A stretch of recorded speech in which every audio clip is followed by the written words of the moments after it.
So I'm here with Channel Dark Blue, and for the sake of my channel, I've given him the name Mo, mvwy, mvo, lzwvmmh, vumz, wa, rahaz, fu. And one may recognize from my Lzwvmmh programs that the eighth part of that name is basically the period between dusk and dawn. Is there any opening? Do you have any other formats or stuff like that other than? I think I see you have a Discord or something, but. Yes, I arranged a Discord just spontaneously and had no further thought on it. So it is there for anyone who is interested to enter. But there is nothing special with it, no purpose or anything like that. It's just a place to hang out. And currently we are 2 people there and 2 more, but they are not active.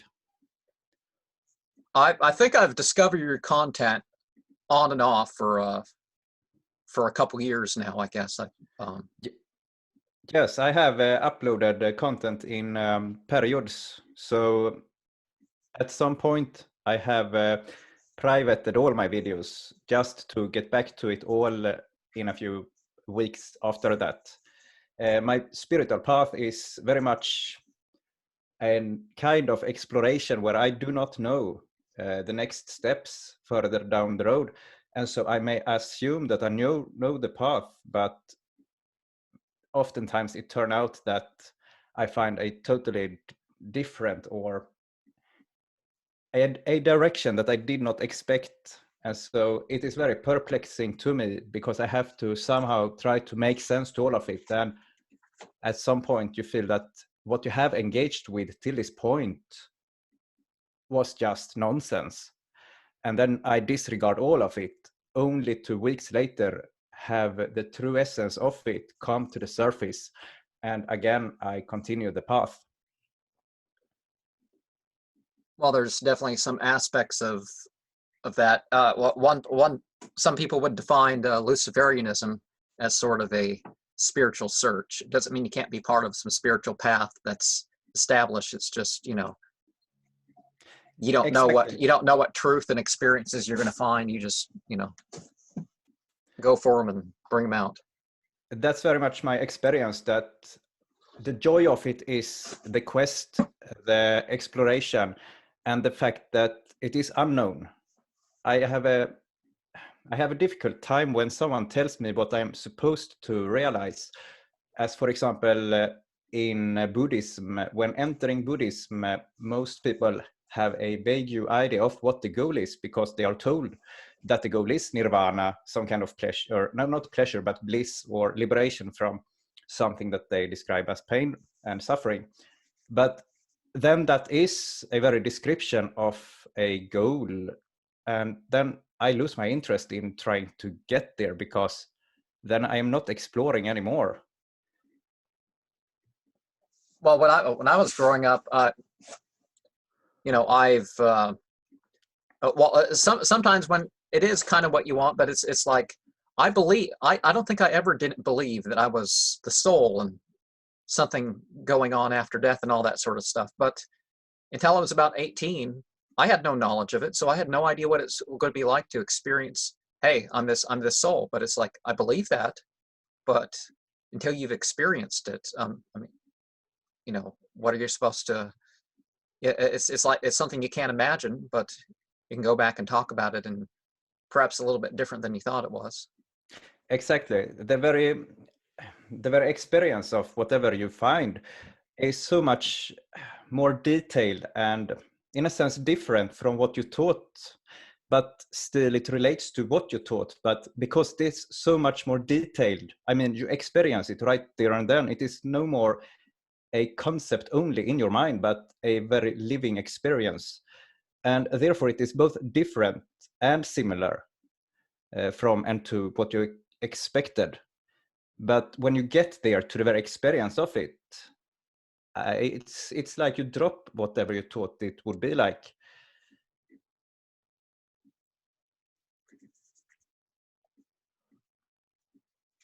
What do you think the purpose of life is? The purpose of life, that's a question I have dealt with since I was like 16 years of age. And well, what have I come up with? That there is a joy in the moment of expressing myself. And yeah, why would that be meaningful? Somehow, the escape is not to find the answer as to appeal to the intellect, but to find the way as to no longer have to ask the question, what is the meaning of life? So that I instead live life.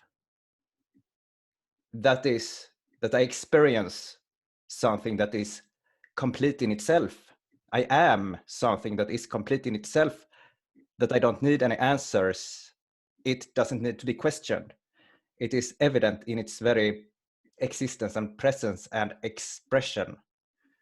There, somewhere there, I think that the answer lies. The meaning of life, therefore, would be to come to that place. So intellectually, we can construct a kind of understanding of what the meaning of life is. Namely, the meaning of life is to get to the point where you feel a satisfaction in existing and in experiencing and expressing yourself, to get to that very point. And of course, this is not unheard of in Hinduism and different schools of Buddhism and so on. But this is my take on it, as far as I have come till this day. When you do the right thing, is it more likely to be out of love of doing good or pleasing God, personal enjoyment or pleasure, the hope of the results from your deeds, the fear of the consequences, or hate for doing the wrong, or even for those who wouldn't do the same? I would say yes. There is a deep passion in doing what you know is right. And when you are led for some reason by, for example, external cultural influences, when you are led to do the wrong thing, then you have this massive resistance within you to not go that path. So you become strong in what you know is right. Also, there is a passion in expressing your aversion against that which is the wrong path. Because when you express your aversion against that which is the wrong path, you also express your love of that which is the right path. Of course, it doesn't mean to get violent. It doesn't mean hatred against others and their approaches. But you know within yourself what direction you have. And to me, it is important to very much get down to exactly what is my path and what is not my path. So I get into this very black and white way of thinking. And oftentimes I hear people say that this black and white way of thinking is not good, but I have found it to be a very good tool in my spiritual path as to separate the true path of mine from that which only distracts me. I need the power, the raw feelings of aversion against that which is not suitable to me, that which is not in my path. The only problem is to locate what exactly is it that is obstructing me in my path. What is the very thing that is hindering me? And from an intellectual point of view, I may think that, for example, passion and lust, that these things would be wrong. But from a deeper point of view, for example, angels or demons or gods may tell me that, no, that's actually not the case. You got it wrong. You live in your intellect. You have to connect with your instincts to live your instincts and so on. The way you relate to your instincts is important. You cannot cut them away. The path goes through handling all of yourself and so on. So before we cut away things, we have to know exactly what is it we are supposed to cut away. What is the bad and what is the good? And to come to that knowing, that's not easy. I mean, I cannot just open a book. I cannot open the Bible and expect to come to know in an hour what is the correct path, because life is more complicated than that. I mean, then otherwise a lot of spiritual people who are isolating themselves, they would get enlightened or whatever. just because they are isolating themselves from everything that life gives. But to me, it seems to be the case that they do not come further on any kind of real spiritual path because they try to run away from the wrong things, or they try to run away instead of learning to dealing with life. Well, it's one of the secrets of this card here, if you is that it's actually a current in most of the scriptures, is that, you know, the evil and the ignorance, it's a twist from things. The matter doesn't have to be used towards evil, and the control of evil in those things. It's like, so our thoughts and our desires and all that, it's not that they're wrong. It's just we got to know what to do. We got to do what we should do with them rather than just let them bend and twist wherever they're at, you know. Yes, my experience is that in the beginning of my spiritual journey, when I was younger, I took it to be the solution to just get rid of certain thoughts or instincts or impulses. But clearly that has not worked for me. And the thing is that I walk alone. I don't belong to any social context. And so my stuff really have to work. I don't have anyone to support me. I don't have anyone to tell me to stay at the monastery or stay in some social support to help me cut away certain things. I am here alone. I have all the pleasures of the world available to me in the form of entertainment, food, and so on. And here it comes to, it will become very evident if I really from within myself am able to stay away from the things that I think I am supposed to stay away from.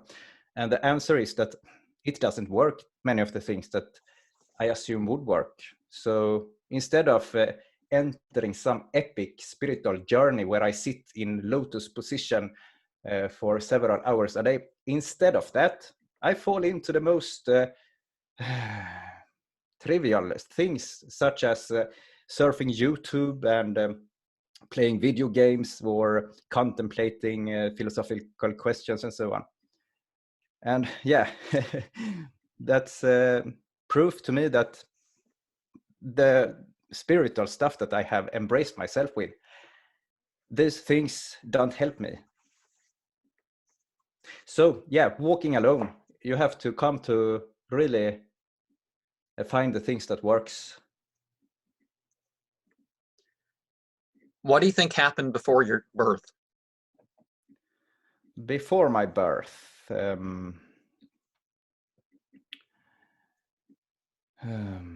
as a general question or as a question in my specific question? You specifically, if you know, if there's Yeah. not. Okay, I tell you from my deeper vision of myself, which also is a kind of creative storytelling.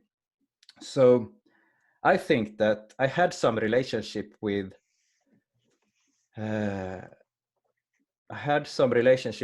divine force, some kind of goddess, and I fell in some way. I overindulged in pleasures, and I lost my respect for the consciousness connected with the universe, the consciousness connected with the very material that I experience pleasure through. So for example, I would come to fall from the joy of the social interaction, the warmth, the unity. I would come to fall from that because I focused on the material pleasures so much that I got ignorant and blind. Thus, I fall. And it is also that the goddess, she had me become reborn here so that I would live my attitude and suffer the consequences of my attitude, of my ignorance. Thus, I cannot say that I experienced this life to be successful when it comes to romance and so on.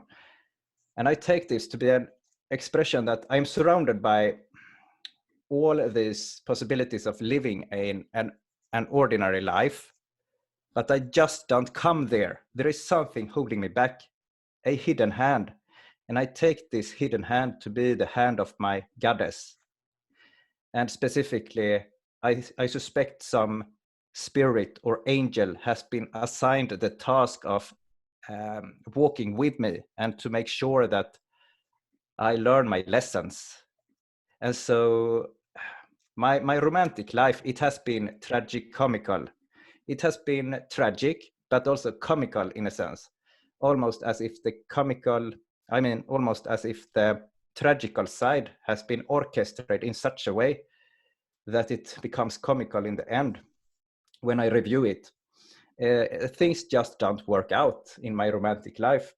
And I take this to be that this angel following me is purposefully holding me back from connecting with people in romantic ways, and connecting with people generally, as to have me wake up and to find my way back to the divine, to liberate myself, and to become liberated from my attachment to the material. That's the long answer.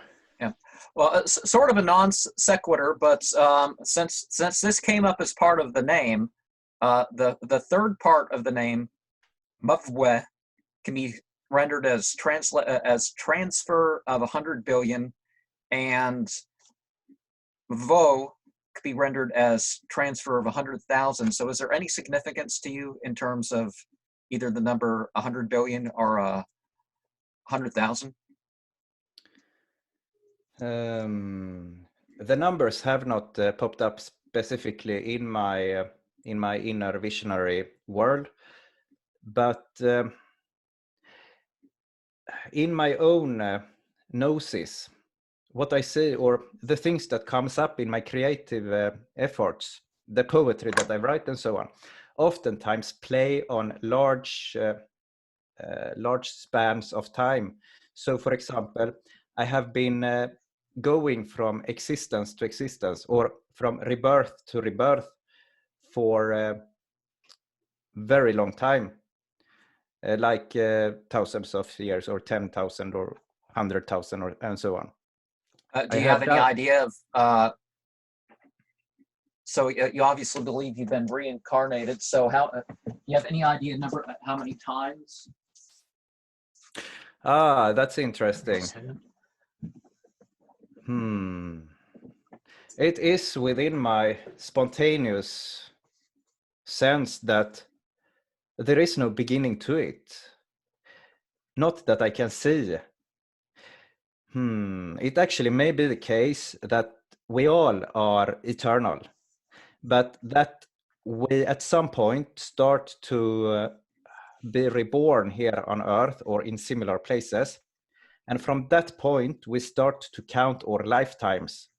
So some person may have lived on places like Earth for 5 times or 100 times and so on. But to begin with, we all are eternal and have lived many other lifetimes in other forms of existences. My sense of how many times I have been reborn is limitless, but I think it is then because I see the deeper part of myself, the eternal soul, my eternal soul. And when I see my eternal soul, the number of lifetimes I have lived is, of course, eternal. But if we look at how many lifetimes I have lived on places like Earth, well, perhaps that's only one time, because this place feels so foreign to me. It is like I have this sense that I'm just a visitor, or I got here for some specific reason, but this is not my home. And when I look at other people, how they live life and how they enjoy life, it is as if Earth, this kind of existence, is their very home. I just don't have that experience. So perhaps I have just been reborn one time in this kind of existence, but I have been in many other kinds of existences also, I would say. What do you believe will happen to you after death, or as part of the death mystical terms? Yes.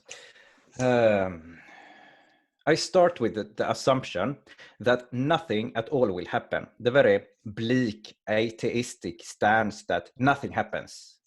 I start with that, and then I say, well, if I have been born one time, if I have come into existence one time, and I will vanish later on, why wouldn't it be the case that I will come to exist one more time after that? In my mind, it becomes probable. But also, another way to answer it is that, let's say that nothing happens after death, but there may still be a small chance that there is some kind of escape or some kind of way to continue after death. And if this lifetime is meaningless anyway, yeah, this lifetime is meaningless if we assume that we will simply vanish after a death. So if this lifetime is meaningless, then we can as well spend it, all our effort, we can spend it on trying to find the way to survive death.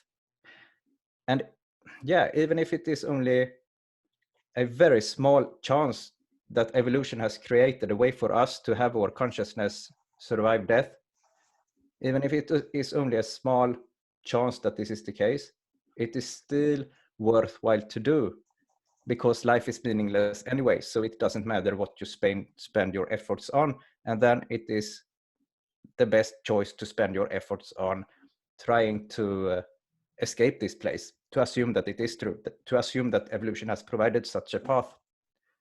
So I think after death, what happens is that yeah, you will be tested.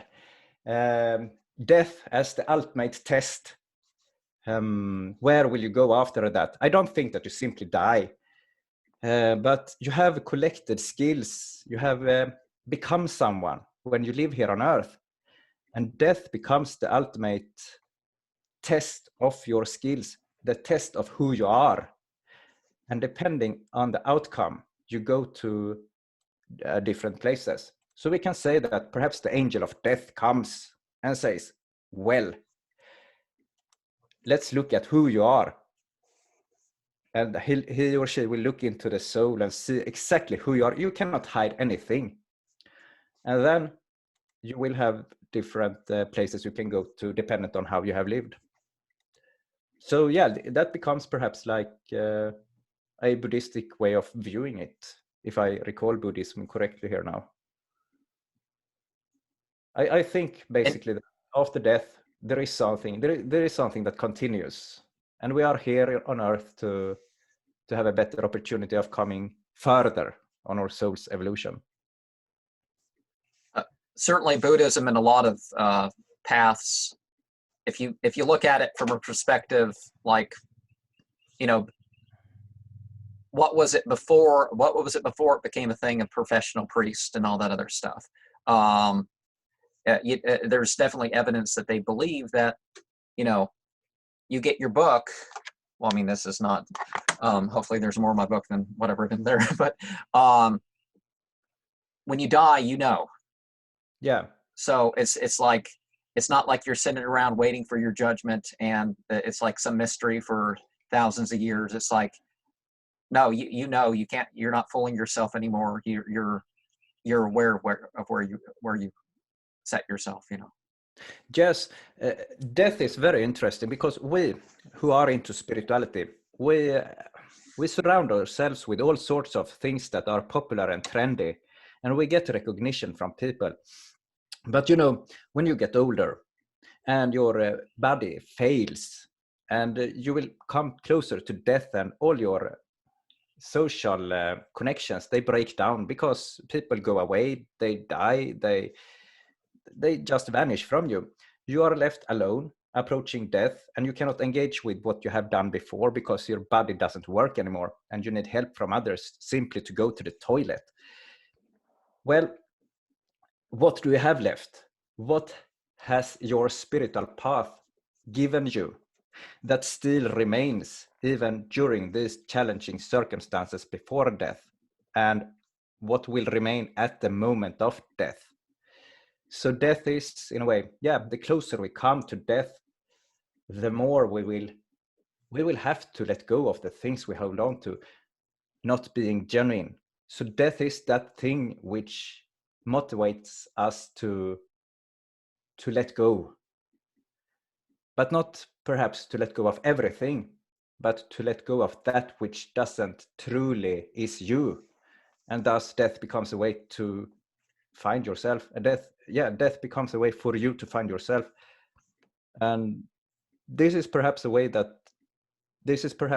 in which death can be a spiritual path, that we don't view life as important in itself. Life is only important if it is going to include death at some point in the future, because only then life will be complete. Life will be complete only when we have the opportunity of living, and also the opportunity of losing everything that we have collected that is of no use anymore. And then death is like a transition. And through the door of death, only that which is genuine will remain. And yeah, you can be genuinely ugly in your soul if you have lived a certain kind of life, or you can be genuinely beautiful in your soul if you have lived another form of life. But you do not go through the door of death embracing yourself with a positive self-image if that truly is not your nature. So death, the point of transition, is that which will give the ultimate meaning to life, because that which is meaningful in life has to also be genuine, and death is that which strips away everything that is not genuine.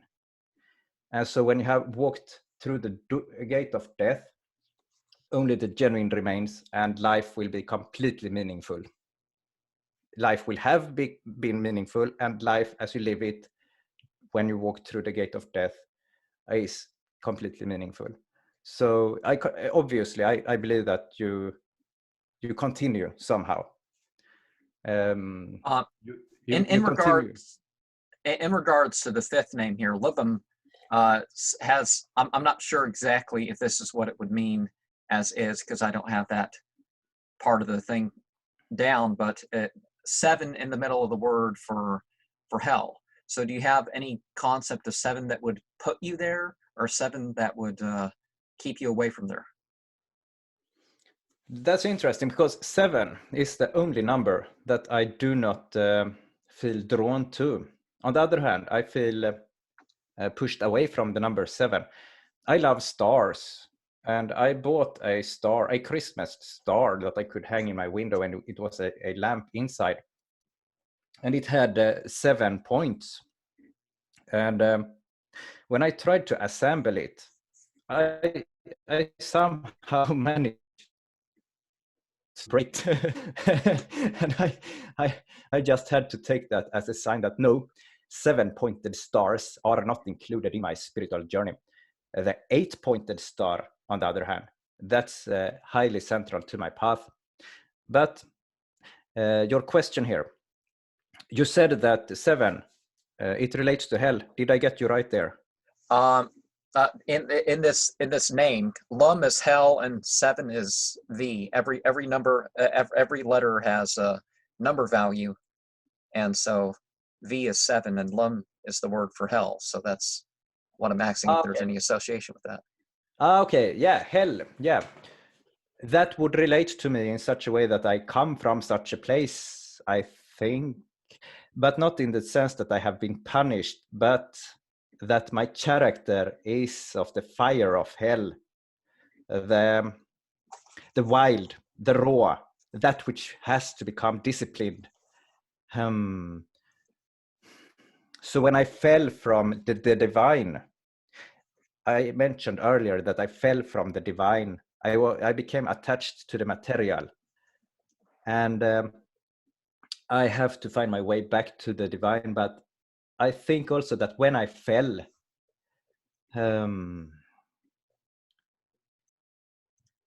a fire within me came about, or It increased a fire which already was there. And so perhaps the fall is necessary for the soul to have this fire come about. And then this becomes a special spiritual path where you purposefully, at some level of your soul, you decide to fall down, deep down to the material, as to have your soul, your consciousness, so provoked to have this fire come alive in you. And then you embark upon the difficult journey of having to learn to master this fire, because with this fire you become very attached to everything, and you become aggressive, and you become passionate, and all of that. And then, of course, you have to come to master this. So your way back to the divine is not going to be to let go of that fire within, but it's going to be all about you taking that fire with you. You return to heaven as another person. You return to heaven as a divine being of fire. So we came here to get the fire, basically. Well, a couple things that people, two of the secrets per se that people, well, not secrets, they're wide in the open, but one thing pretty consistent about monotheism is that before we were, is the belief that before one was born, we were all given some chance for the free agency. Other creatures, the humans and the angels and all that, didn't. They said no, they didn't want to be accountable for this because they could fail. So but the humans said yeah. But if the humans succeed in using that using their will, that it's the whole metaphor between giving the soma over to the Agni in the Vedas, is that you give over your will to a certain consciousness, and then you succeed and become even higher than the Devis.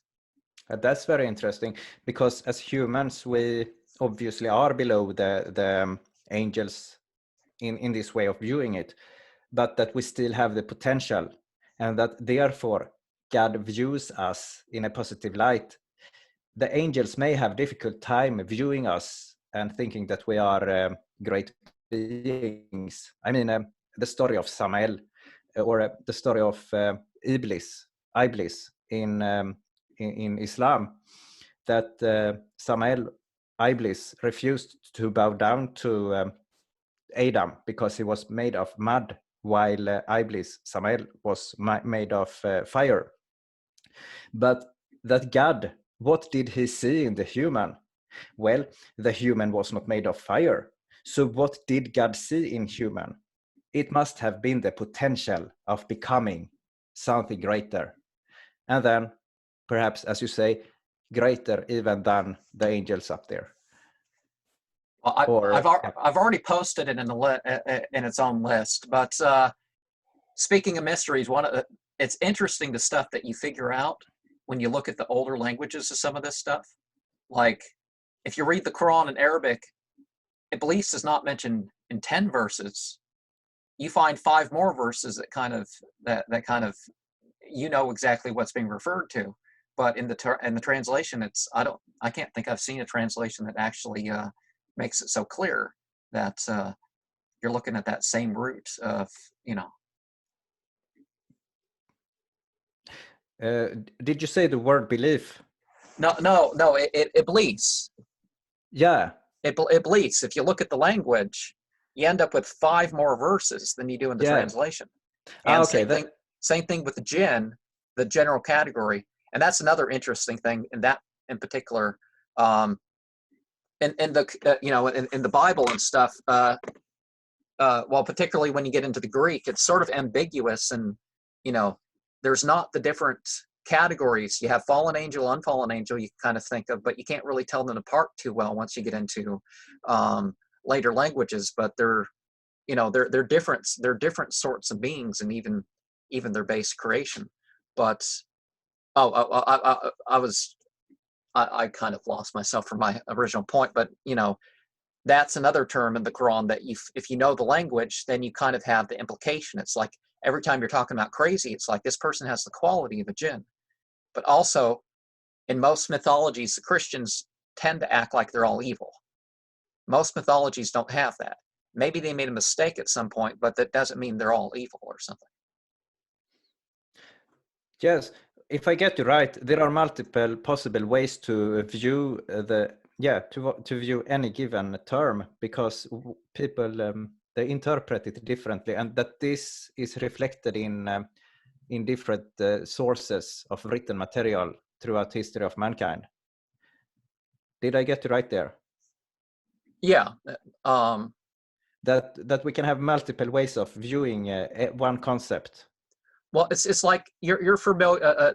I don't know if you've ever had any experience even reading the Necronomicon and that sort of thing. I have read it a little bit only, but and as much as linguistically I tear the thing apart as having the origins that it says it does, it definitely represents what could have, who knows, there could be some manuscript in some university or something among all these tablets and stuff that, a couple of them, you put a few of them together and it matches the version in the Necronomicon. Now, some of the things about the Necronomicon are obviously just magical fiction, but people act like every other, it's like Zeus. Some people personified Zeus and gave him a gender and all that. Other people said, oh, Zeus is, because Zeus in itself is one of those terms. So most cultures, they use the same language, whether you're monotheist, polytheist, whatever, Yes. So and whether you were one or the other, there was variety in the mythology of what was represented in particular categories. Yes, it has to respond to the essence of the human, the one who is having the experience. I mean, the written material in itself cannot be that important. It has to be only a way to deal with the deeper forces of your unconscious or the spiritual mind. I often come into the ways of thinking of Carl Jung, and even though I, of course, do not master his theories and so on, I am inspired by his view. And from his point of view, you have these forces very difficult to they are impossible to describe with words, and so we have symbols. But these forces are prior even to the symbols. I hope I get this right now. I'm perhaps Carl Jung is not agreeing with me, but prior to the symbols, you have a form of essence or force that cannot be captured even by the symbols, but the symbols, they are a way to come to deal with these forces. And I mean, all religion and spirituality, I think, has to come from there. And the language we have is a way to try to unlock these forces, try to find our path in the labyrinth of symbols as to come closer to this essence, that essence from which all the religions comes from. Because it is in the interest of the human psyche to, for some reason, come down to this realm of the unknown. There is something interesting there. Well, I don't know if Joseph Campbell was quoting someone or whether this was his own quote. The best things in life are, you can't even talk about them, and then those things you can talk about. Then, it's a three-part thing. I kind of messed up the quote, but you get the idea. It's like if you look up the meaning of Hanuman's broken jaw, so therefore speech was dislocated from what his experience was. And that's sort of the role of the prophet, is that they may speak correctly about what they're speaking about, but it goes way beyond that, even Exactly. beyond thought. Exactly. That's very interesting, because the more I gain more of my own experience, when I go back and read the scriptures of Buddhism that I have been reading a lot 10 years ago, perhaps, when I read it, I see it in a totally new light. But that is because I now see how all of that was meant to lead to direct experience.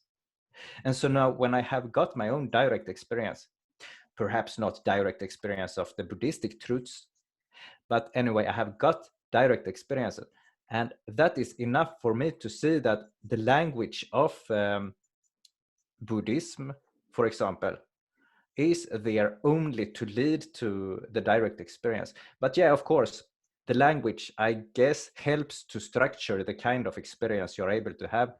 But the main point being that you're meant to come to that very direct experience.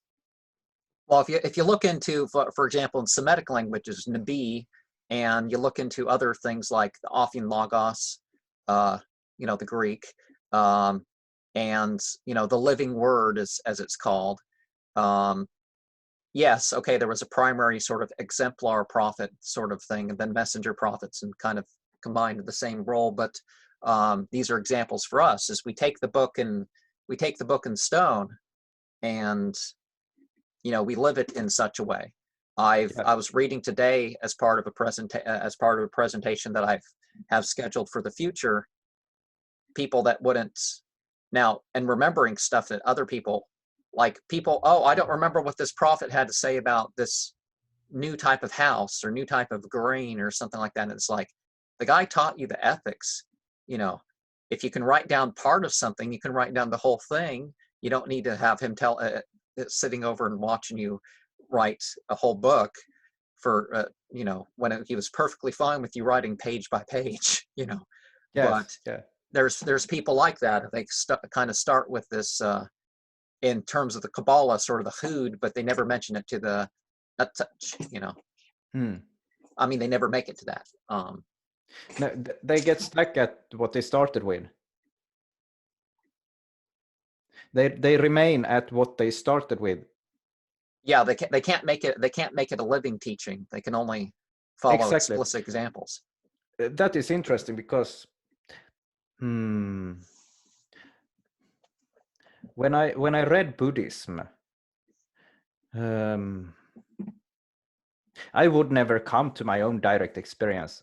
It was only when I let go of all of it, put it aside, and I embraced these occult inspirations that we have here in the West now, in our modern world of the internet.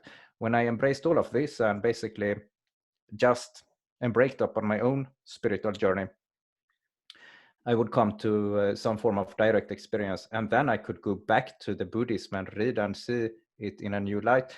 But the trap for me would have been to remain in Buddhism where I started without coming to that very direct experience, because it is so easy to assume that just because you have the scriptures, you are on the right path, but it is all about how you approach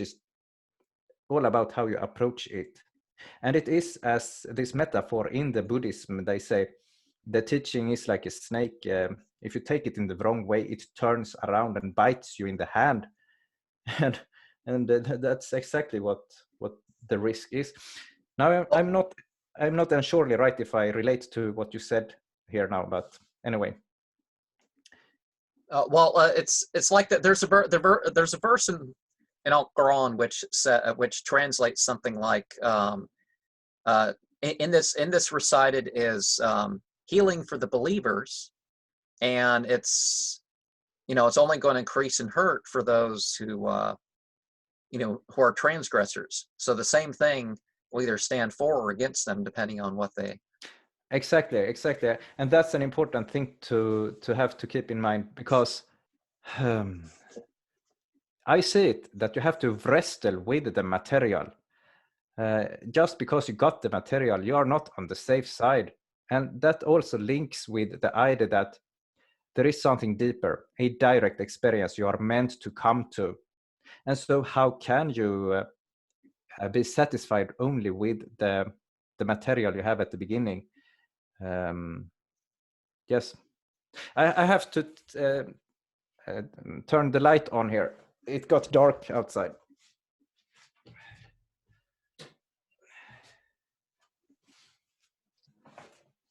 Yes. What do you believe about deity or God, however you'd phrase that, and are there any limits or favorite attributes? My favorite attribute would be the manifestation it takes so that I can perceive it myself.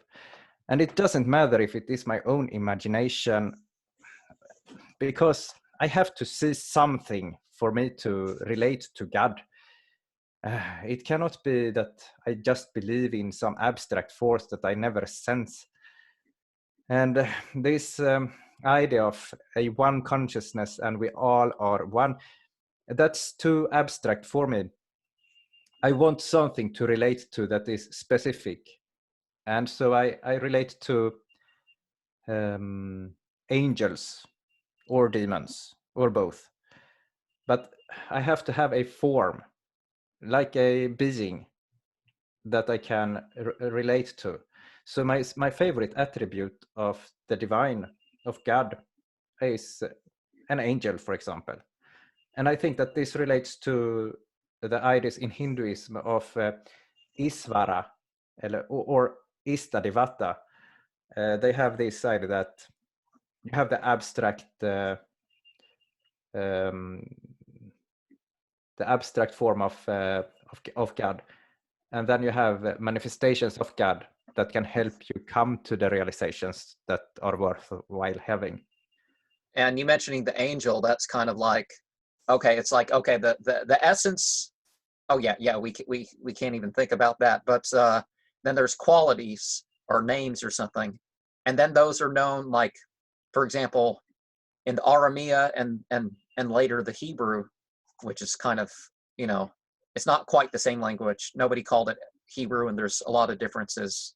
It's a lot more different than people realize. But all those names, just like any of those al, yah, ia, el, you know, all those ending names, you know, so we know these qualities of God through beings. And hopefully when people get names like Emmanuel and stuff like this, they're actually living up to their names. I met a guy who wanted to, his name was Emmanuel, and he didn't know whether it was right to keep his name now that he'd had some spiritual realization. And I was like, it doesn't mean anything bad, so there's nothing wrong with you keeping it. You know, just try to live up to a good name like that. Of course, I told him what it meant. You know, speaker by, you know, speaker by and for the, you know, on is people, and new is like dwelling or something. So it's basically, it was generally used for prophets, but later on, certain names got, you know, used by the general people. So, you know. Yes.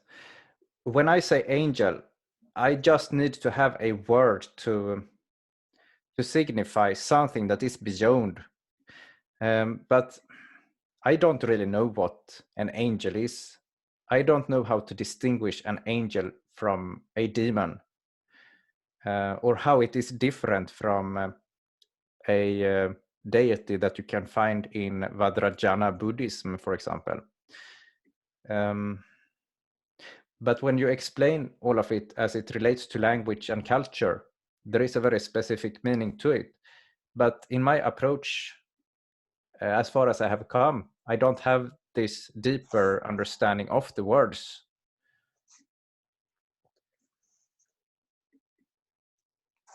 Is there any particular grimoire or system that you've worked through in regards to these angels or demons?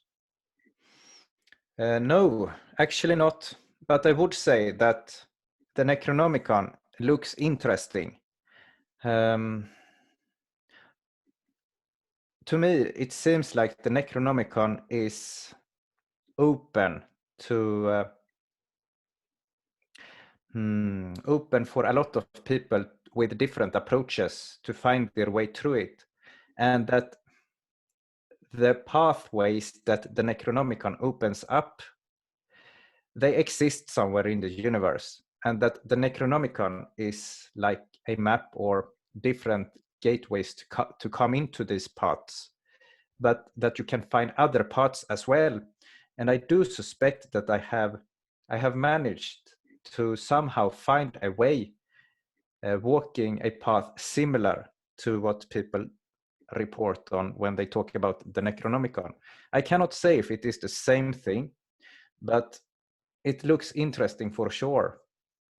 And I have the Necronomicon at home, and I have glanced it a little bit, and I sense that I like it, but I don't follow it. I don't work with it, and I don't work with any other grimoire either. And this is also part of my approach. It is like I'm left in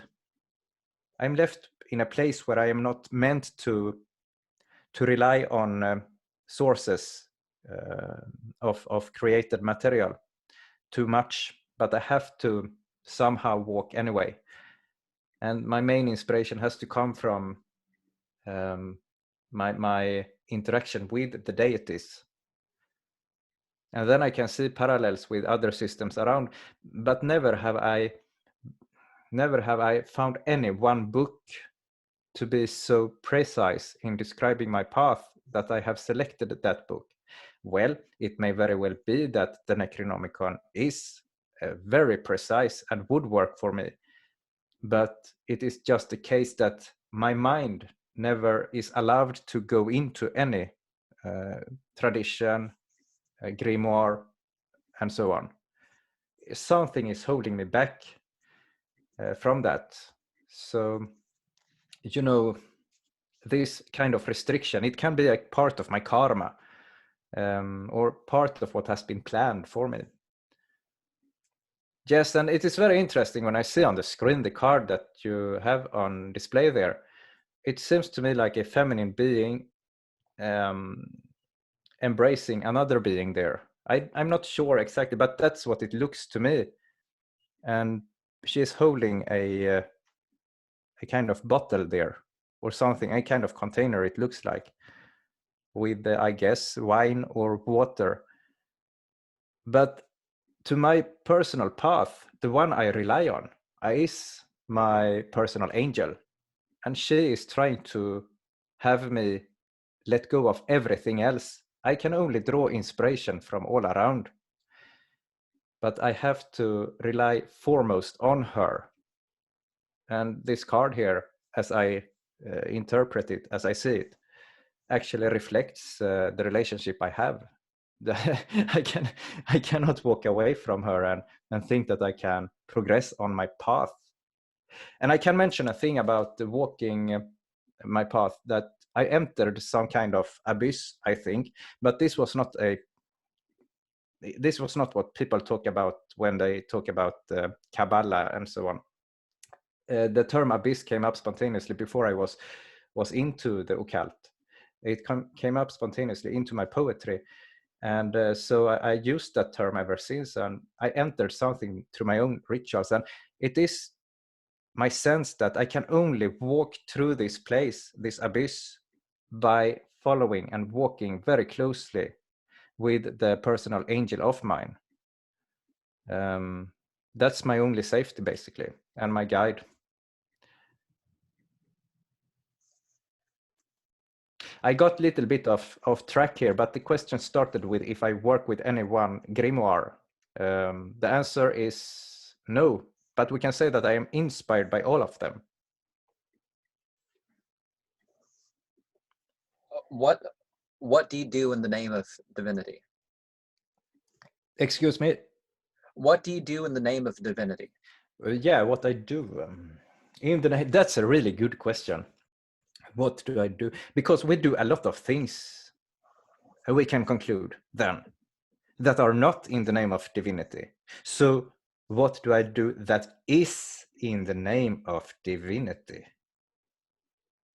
That's a really good question. Have I done anything at all in the name of divinity?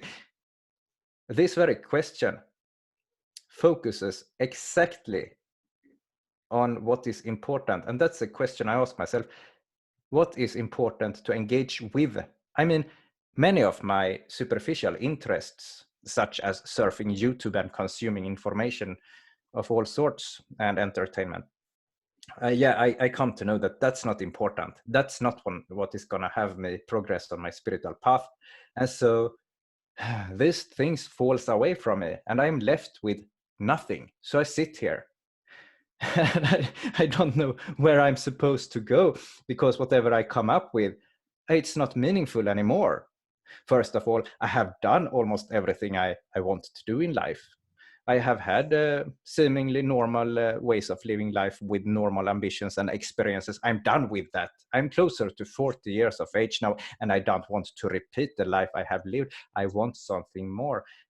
So the old things fall away, and I am left with nothing. I don't know what I'm supposed to do. But in this nothingness, my deity starts to communicate with me and lead me to perform, for example, rituals, and to learn rituals and the occult and so on.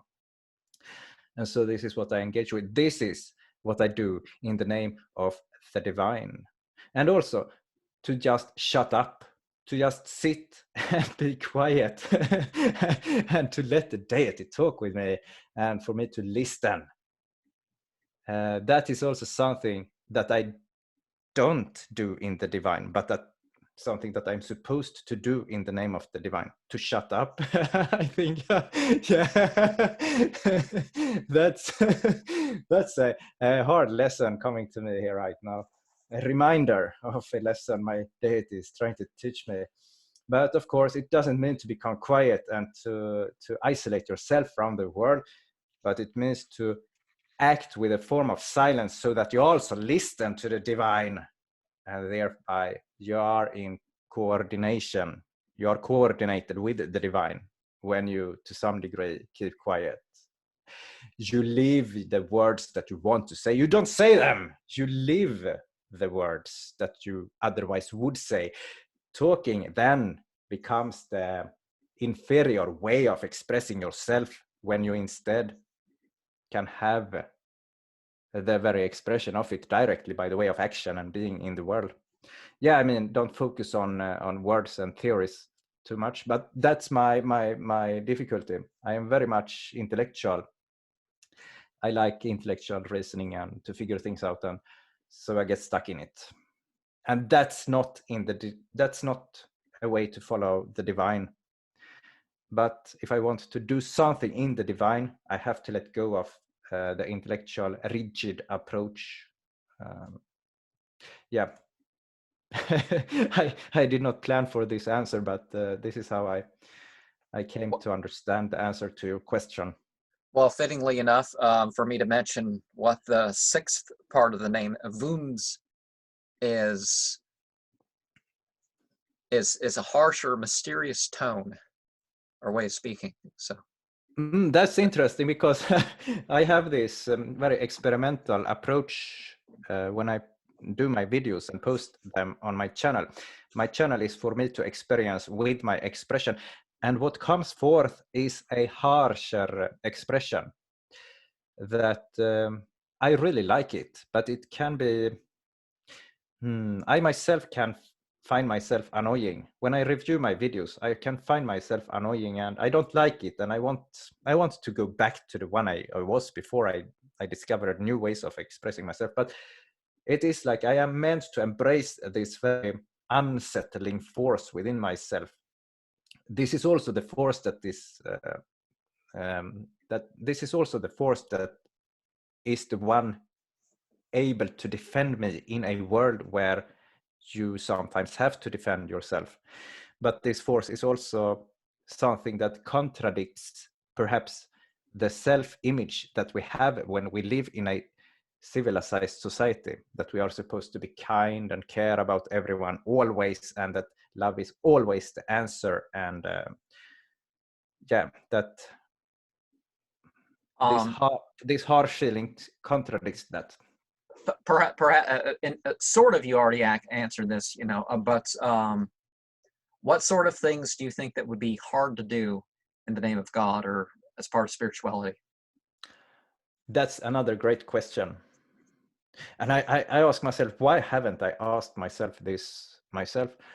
What thing would be hard for me to do in the name of the divine? That would be to give up the things that I attach to and to trust the divine.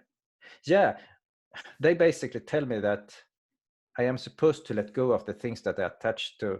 For example, the desire of romantic relationships here on earth with people. To let go of that.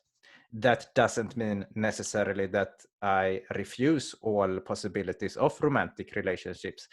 But what I have to do is to let go of my fixation on it, to let go of my I mean, that is not my life goal, and to break free from that and to trust the divine, that something greater will come if I trust in this.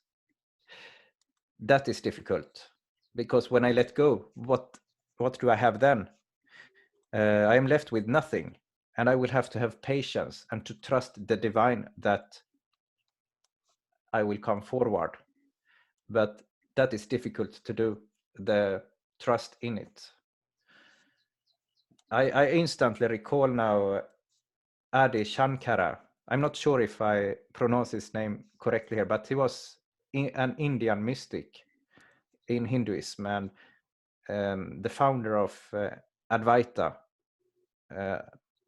and that he emphasized, yeah, of course, like many of the gurus did emphasize, but he emphasized that you have to have trust in your teacher and in the scriptures, and this is difficult. So this is one thing that that is difficult. I am talking about Adi Shankara and his fourfold qualifications, namely what you need in order to start practicing self-inquiry. Self-inquiry, which is popular now because of different popular gurus that we have on YouTube, for example, teaching modern forms of what they call Advaita. But basically, it rests on the foundation of what Adi Shankara was involved with creating, and there you find the fourfold qualifications, and one of them is to trust the scriptures and the guru. And I take my personal angel to be my guru, and I have to, because I don't have any other guru. That's another feature of my spiritual path. I'm pushed away from all traditions and from all teachers and so on. I mean, otherwise I would be in some group of practitioners following some guru now. I would be there now, but I am not, and I will not be, because I am meant to connect with the divine directly, and that's damn difficult, because yeah, you have only a vague perception of the divine, and you find difficulty trusting it. And by the way, when you trust it, you go in the wrong direction because you misinterpret it and so on. So there are different layers of skill that you have to have. The ability to perceive the divine, the ability to trust their advices. Yeah, because even if you see their advices clearly, you may still not trust it and so on. That was a long answer to a good question. How much time do you think could be devoted to spiritual or religious practice weekly? That's interesting, because I don't do that distinction because I don't have any other form of life. So my spiritual life is always ongoing, and in every moment I find guidance and inspiration and challenge relating to my spiritual path. But this question also highlights a flaw within my own approach, namely that I have no structure. Because it is a valid approach to actually put aside some time every week or every day to do meditation. How much time can you put aside then to do structured spiritual practice? I would intuitively guess lesser than what people believe, because in spirituality it becomes so much emphasis on sitting and meditating for hours, but we have to question, is that really going to lead to the results that we desire? So I would say instead, put aside a little bit of time every day or every week and engage with structured practice. But then you also have to live life. meaning that it is in the very living of ordinary life that your practice is. And the other form of practice, the structured practice, is only meant to inspire the practice which is ongoing otherwise. And it is great. I give advice here that I do not follow myself, but perhaps this is the time for me now to actually establish structured practice. And that's something that I struggle with. That's also something that is difficult for me to follow in the name of the divine, to establish structured practice. But then, of course, I have to question, is it really the correct way to establish structured practice? Perhaps I am beyond that. If we look at Buddhism, Buddha himself said, or the scriptures of the Pali Canon, at least what I recall, said that at some point you have to let go of rules and observances. And I take that to mean that at some point you have to break free from the structures that you surround yourself with in order to walk your spiritual path. And when you have done that, the path continues, but then the approach is different. The spiritual practice is ongoing always.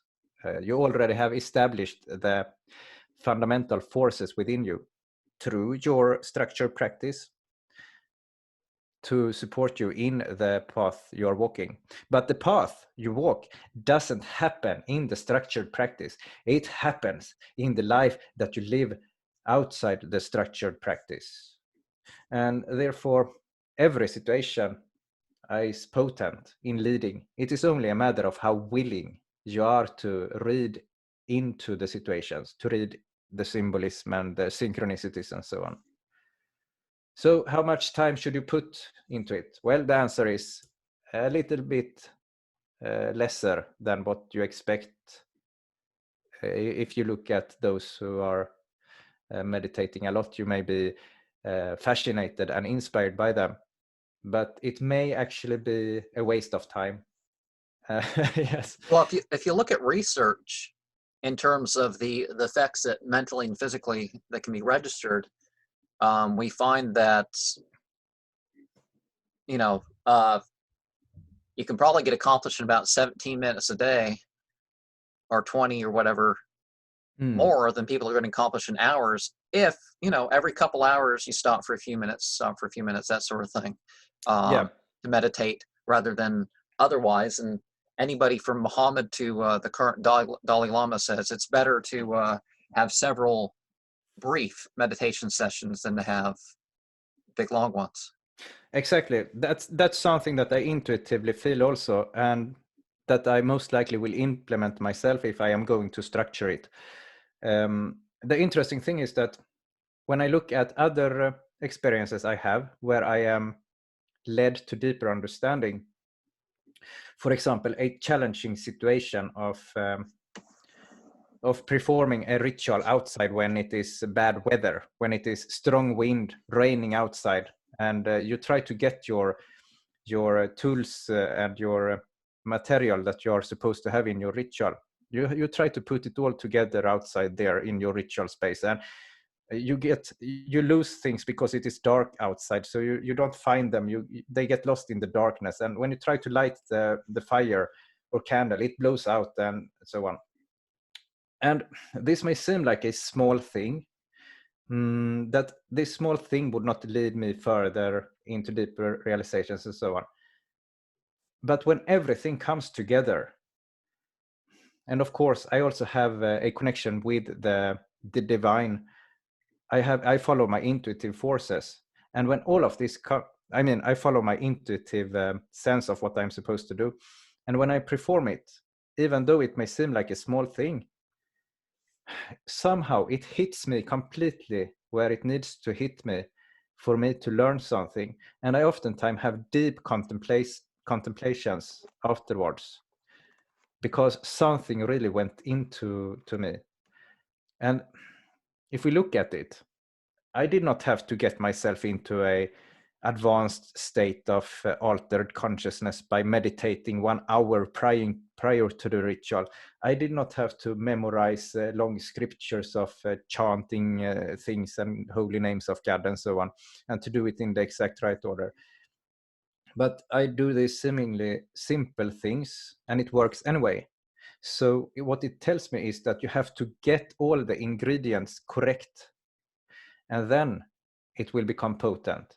It doesn't matter if you add more quantity, but it is the quality of what you put together, the quality of it, not the quantity. So yeah, meditation then. If you meditate for 4 hours, you can sit there and do that, but will it be more effective than doing it for, like you say, 20 minutes? And the answer then by Dalai Lama and those who you refer to is, of course, that the shorter is better because it is, I guess, more qualitative. There is more quality there. You get it right. And I would love to have someone tell me, if you do this every day, exactly this and only this, you will reach everything you want.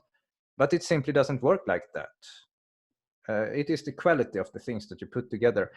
And if we look at Nisargadatta Maharaj, for example, an Indian mystic similar to Ramana Maharshi. I'm not sure how to pronounce, so forgive me if I do it incorrectly here. But Nisargadatta Maharaj, he was given this simple instruction of meditating on the sense I am. And he did. He did only this, or at least this was his main practice. He did it for hours every day, and it worked for him. But the thing is that he did it in a specific context, his culture. He went to a guru, he had respect for the guru, what the guru said touched his heart and so on. And then he had the instruction and he performed the practice. So he had all of these other ingredients also, and therefore it worked. It was not only that he had this simple instruction. Well, there's also what happens in terms of, it's like stuff's going on that you're not even aware of it. Even our knowledge of the body tells us that we're not aware of most of what's going on in a very empirical sense. Even within what we're sensing, we're just not aware of most of what we're sensing at any time. And it's like the grimoires people. Most people are going to act like, oh, nothing's happened until you've spent the 6 months getting yourself ready in the way that the Grand Grimoire says to make your pact and all that stuff. And it's like, no, those people already started long ago. It didn't just start, when the whole thing happened. And sometimes before they even get the book, there's something there prompting them towards what they're going to go down. Yes.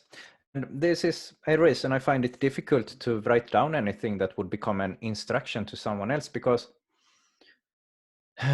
that would only capture a small part of my lifelong journey. That I have had many other things that I perhaps did not take as relevant to my spiritual journey, but that I now realize are crucial, have been crucial for me to come to the point where I can walk this stage of the path. So it relates to a wider it basically is your whole life. So I used to think that when people ask, what spiritual path should I choose? You have to look at your whole life. What happened since the moment you were born? What theme does your life have? And from there, you will understand your spiritual path. And then you will find material around that will come to relate to your overall life. And that is what you're supposed to embrace. But your path is your whole life. It is not that you have been given a life and then you are supposed to realize that you can choose to walk a spiritual path. No, to be born here is to be on a spiritual path, I would say. So, yeah. Have you witnessed a miracle? No, not in the way that I take the word miracle to mean, namely that, for example, what Jesus performed to heal someone who was sick or something. I have not seen that, but have I seen things that have been out of the ordinary? It was said that when my dad, my father, he was dead, clinically dead by the doctors. The machines, they stopped, so they declared him dead. And a few minutes or a minute later, or a half minute or something, he came back, and they said it was a miracle. This was when I was 6 years old, and he got a stroke, and so he came to the hospital, and all of this happened there. He entered a state where they declared him to be dead, that he was gone, and then the machines started again, and the doctors were so surprised, and they said it was a miracle. So that's the only thing that I can think of spontaneously, but I did not witness it, but I trust what I have heard about it. Have you had a near-death experience? I think I lost the sound there. I lost the sound there. Have you had a near-death experience? No, I have not. And I understand the concept of near death in this way, that my body shuts down and my consciousness enters another realm of existence or experiencing reality. And then I experience communication with non-human beings. And then I come back into the body and I can report on it. I have not experienced that. Have you experienced prophecy? Only very vaguely, not so that I can say that it is a prophecy. But I have got hints about this situation we have now with this illness that is spreading around the world. I got a sense last summer. I had visions because I work with Samael, and I was not used to having visions, so I did not register it as a vision really, but I went into a deep state of intuitive knowing, and I also had images in my mind pop up, and I took it to be a very interesting experience. Perhaps it was similar, but to a milder degree, like shamanic journeying. Anyway, what I saw then was that death is going to come to Earth, and the angels will assist in all of this, and people will not want to encounter these forces of death, but it will happen anyway.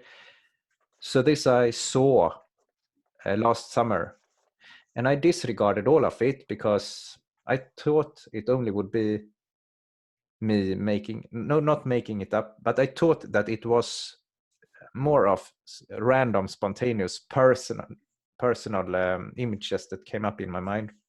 Not random, but I took it to be personal to myself, not that it would be involving the whole world. And I still don't know if it was something that related to what is happening now, but that is the only kind of prophecy that I can mention. You mentioned something entering you, and you mentioned visions. What other types of senses or extra sensory perception has been involved in your spiritual experiences? Smell, sound, that sort of. All right.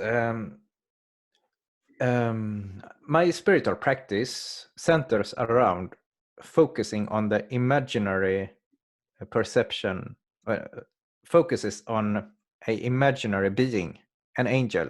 So I have this come up in my imagination spontaneously.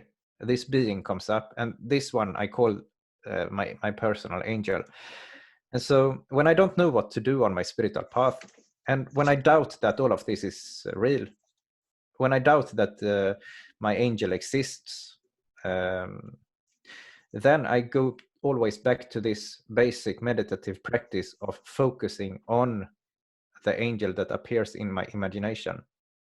And also when I'm tired of it, when I don't want to do it, for example, when I experience no point with anything, that life is meaningless and so on, this angel still comes up and is there. So I sense that this is more than my personal consciousness creating it, because this comes up even when I'm not interested. And so I focus on this angel of mine. And having done so, I think that I have brought my ability of perceiving deeper spiritual forces. It all happens through imagination, but the spiritual realm is not the imagination that you experience when you create images in your mind yourself. It is not that you create images in your mind and pretend that they are what represents the spiritual world. No, you bring your capability of imagination to such a deep level that you experience something that is different from what you yourself would create consciously. And this is what I have developed, and this is what I call my psychic ability. And this is a way of seeing, a form of inner seeing. And with this comes also a deep intuitive knowing. In many, this comes up more and more the more I continue with this.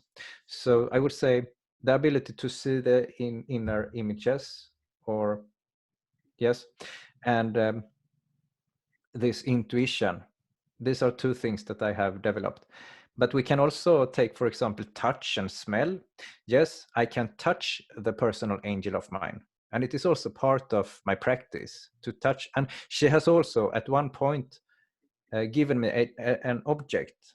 She gave me a cube and she told me to touch it and to sense how this cube, the material of it, how it changed, how it changed.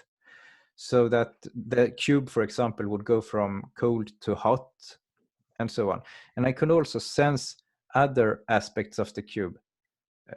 I could sense the cube in a way that is not, that I cannot describe in words, because we do not have those senses here. So it is like there exist senses, spiritual senses, that are very different from the senses we have of hearing, seeing, touching, smelling, and tasting. There are many other senses also, senses that we do not have words for. I would not say that I have developed them, but I have come to experience them. And I start now to have experiences of being able to influence people psychically. So when I walk outside, for example, I can look at someone who is not looking in my direction, but I can look at that person and I can think, look at me, and that person turns around and looks at me, or turns the head and looks at me, for example. It can be coincidence, but it has happened many times now. Now, an important thing here is that I don't think that I can command anyone, but it is like certain people, they connect with me, and I sense this connection, and it is based on this connection that I can psychically communicate with them. And this is on this connection that I can say to them, look at me, and then they do. So I cannot do it with anyone, but there seems to be certain people that relates to me, even though I do not have anything to do with them and I will never see them again, but something connects us. And I start to discover this, that some people seem to be closer to me. That would also be a psychic ability, I guess. And I don't follow these classic listings of psychic abilities at all.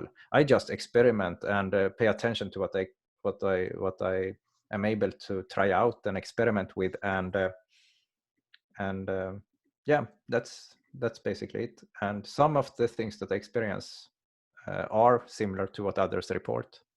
But there are so many interesting psychic abilities, I think, that we do not read about in common descriptions of the psychic abilities. So we should not, this is an advice to all people, we should not limit ourselves to a list of psychic abilities, but we have to know that there are so many more things that we are able to do and experience and sense than what people commonly know in spiritual circles. Have you had deja vu? No, actually not.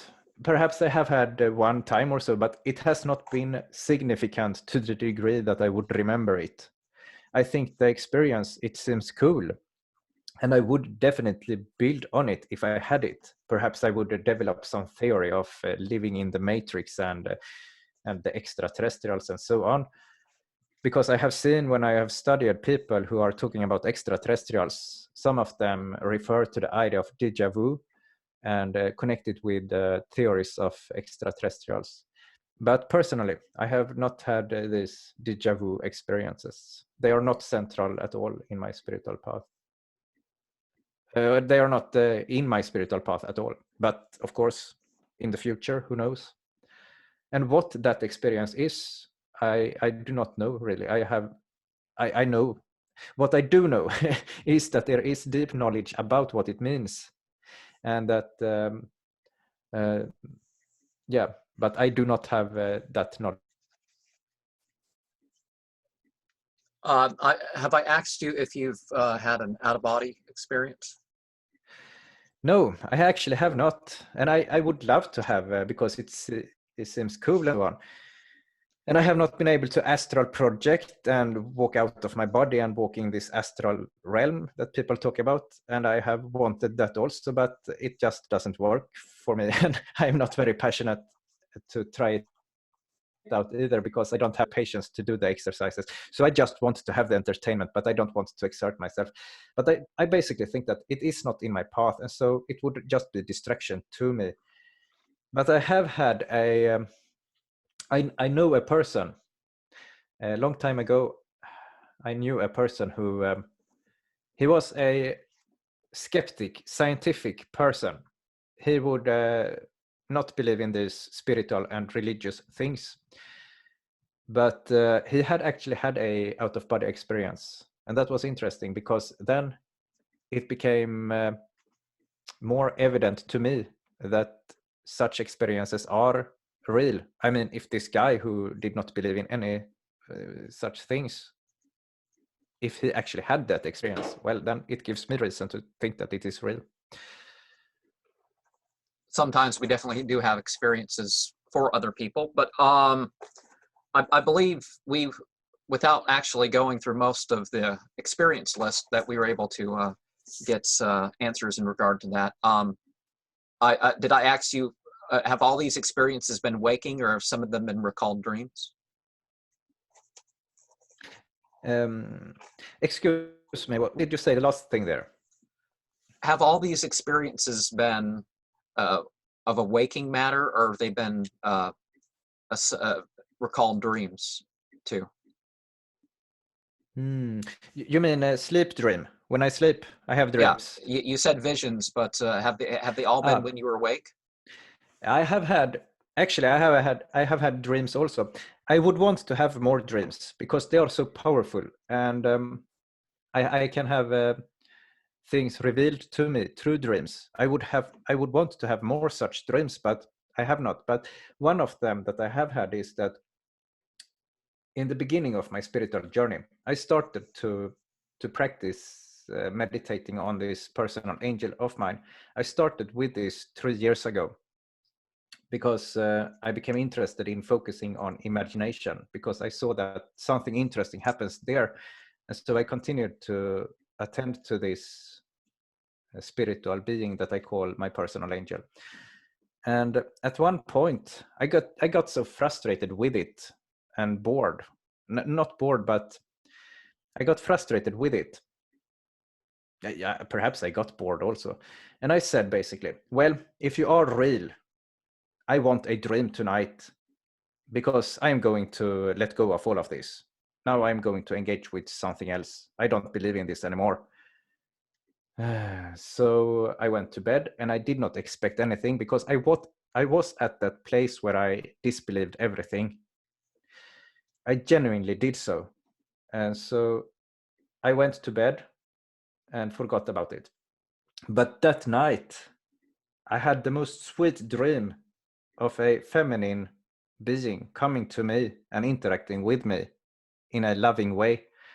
And the next day, I was so filled with motivation and energy, and I was right back on track again. And so that is a dream that came to me. The interesting thing is that the dreams comes to me when they are important. They don't come to me in order to entertain me, but they come when they are important. So that's an example of one dream that I have had. And so yes, the answer is that, yeah, I have dreams. Sometimes I have clear dreams that seem to be of some spiritual origin. Well, that's my more standard format. If there's any final thoughts that you would want, or if you would like to go through the calendar cards and talk about those, it's up to you. The calendar cards, it is the ones I can see on the screen, right? No. I mean, I've arranged the deck to represent the calendar. Now, in one sense, Okay. I say three up to 3 cards per the 8 points of the year, but that's not really what I'm talking about. I'm talking about like, the third of the month cards, the season card, the day card, that sort of thing. So there's like 7 cards. Yeah, we can try out the cards. So let's start with the season. For the season, we have the Aon. The Judgment card is this standard name in the deck. So let's put this one on screen. Yeah, that's interesting because the Judgment is one of the cards I most often get. I get it very often. And it is a little bit unsettling to me because, yeah, a judgment. It is like you're going to have to show what you're all about, and it seems harsh and so on. But I get this card a lot, and it is a form of essence I have to come to embrace. And I also like the Judgment because it gives meaning to what you're doing.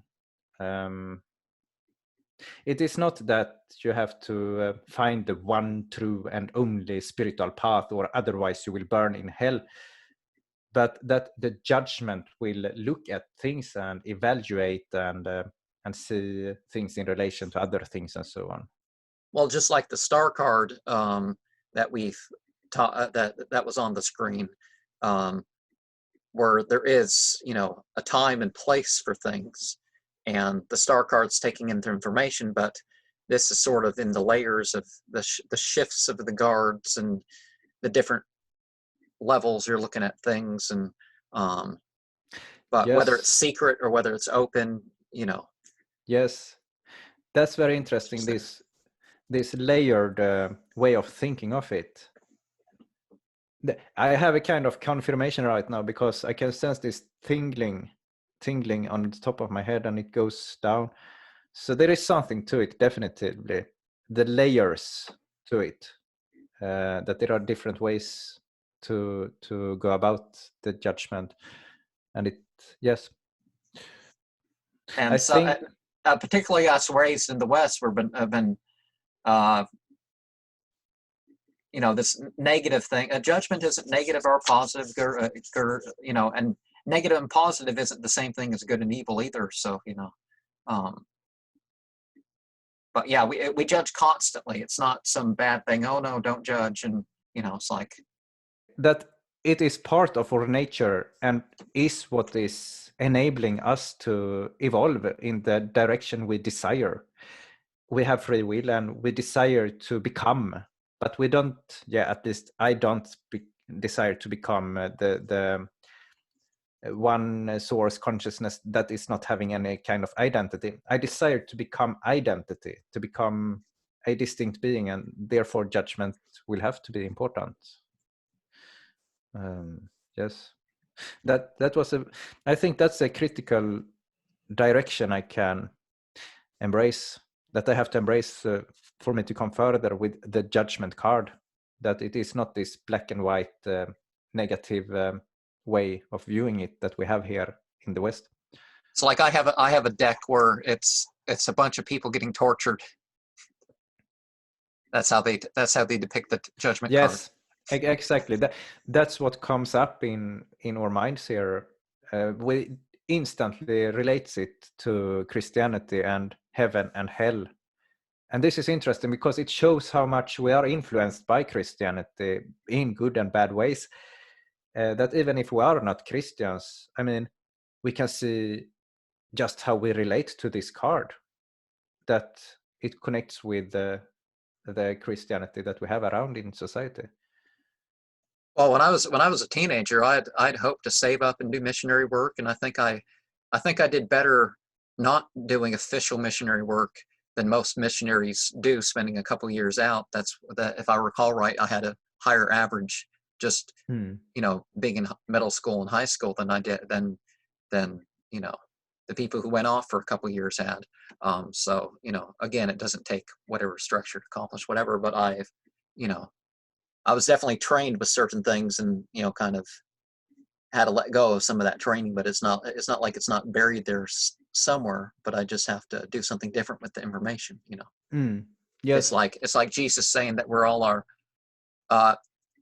That's the funny thing. Look into all sorts of these individuals, Zarathustra, Jesus. We're all supposed to be priests and priestesses, and or whatever you want to call it, and that was kind of lost into having someone else be ruler over us, which is not necessarily the only message of the Emperor card. But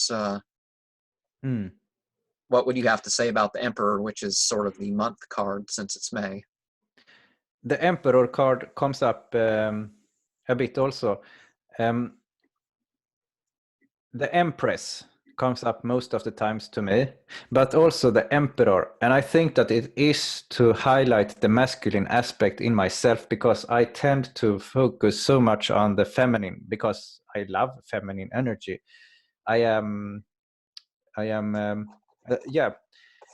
My personal angel, she is an expression of femininity, and therefore I am inspired to follow her because I like the feminine so much, and therefore my spiritual path takes advantage of my natural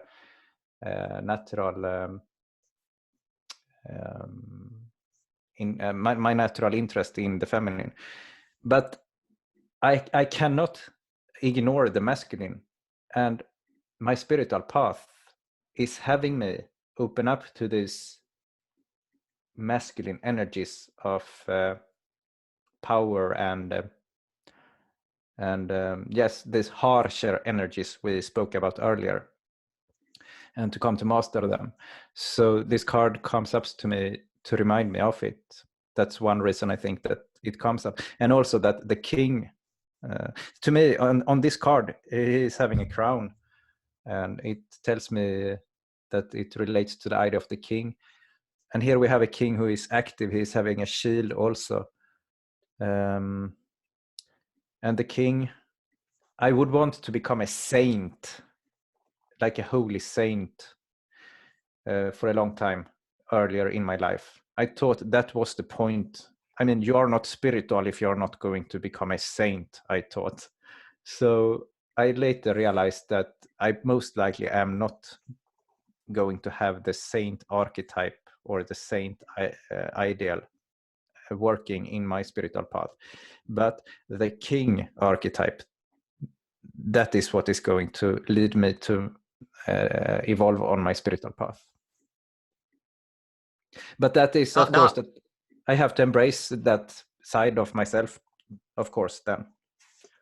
Well, one of the interesting things that I learned as a child, you know, because the Joseph Campbell programs came out before I hit puberty, and I was watching those, and I guess some of them didn't come out until I was older.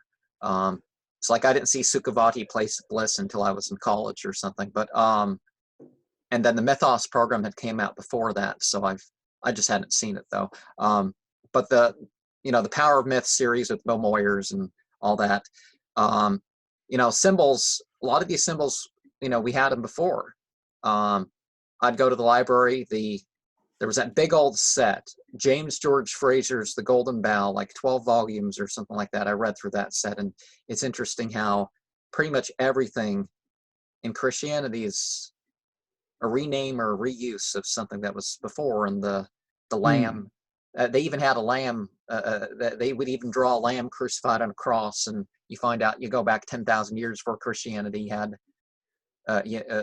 through Turkey and stuff like this, you have basically the same sort of Mithraic concepts. But, when my father was young, they thought, oh, Mithraism only happened after Christianity as a reaction. And it's like, no, all those old all those old Persian Hindu languages talk about it. And then you track the evidence even back and further. But I'm not going to say every family shield, particularly, any that would narrow down and help people figure out where I live or anything like that. But one of the family shields is the McFarlane clan. And now people are more aware of for this we'll fight, and some half-naked dude. And it's like, for the rest of it, you don't even know if he has clothes in that pit, and that little thing. I don't know half the time. But so what? He's fighting to get some clothes. I don't know what the deal is. But there's a variation of the McFarlane thing, and Seth has shamed us all. But do you know who I'm talking about? No, actually not. I don't watch. I've seen this show. I don't. It's a waste of time. It's bad for my soul. But Family Guy, they'd have these chicken fighting bits, and there's this. They have this red shield. It's a family. It's one of the family shields, really. We don't have a physical copy, but it's a red shield with a. And then a scene on black of this guy with wild hair, naked, chasing a chicken. And I guess back in high school, one of my brothers was like, well, we have a backyard. Let's that sounds like a good idea for a photo shoot. It's like, I'm not going to be involved in that. And but why they have some naked guy chasing a chicken, I don't know. But that was one of the themes I just because it relates to that. Well, one of them's actually kind of not so bad, pretty tame. Red and yellow, but nothing weird like that. But that was one of the weirdest coat of arms I've ever seen, and it just happens to be one related to my family. So us being weird goes way, way back. Yeah. So the day card. The priestess,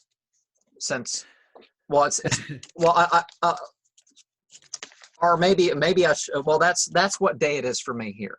I'm probably going to put this up as on a Thursday closer to the end of the month, but for me here it's a month. It's the night before the day is the typical religious way of looking at the day sequence. The week starting on sunset on a Saturday. But this would be a Monday, so the moon. This is the priestess. Yeah. Yes, and the moon is involved in this depiction. Yeah, this is given the attribute of the moon on this deck. Ah, interesting. The priestess is a card also appearing, and I think it is when the feminine energy takes the form of someone teaching me or confirming that I got it right when it comes to my spiritual gnosis and the rituals I perform based on my gnosis, based on my inner visions. Or to give me a sense that, yes, go on, that's the correct path, do that ritual. And then the priestess comes up. It is actually similar in its function to the Empress, that the Empress guides me, but the priestess takes the form of spiritual guidance, while the Empress takes the form of being someone who is present in the world and dealing with the forces closer to the actual reality you live in and so on. Well, it's interesting if you flip the opposite of, as we've said, the card for the season.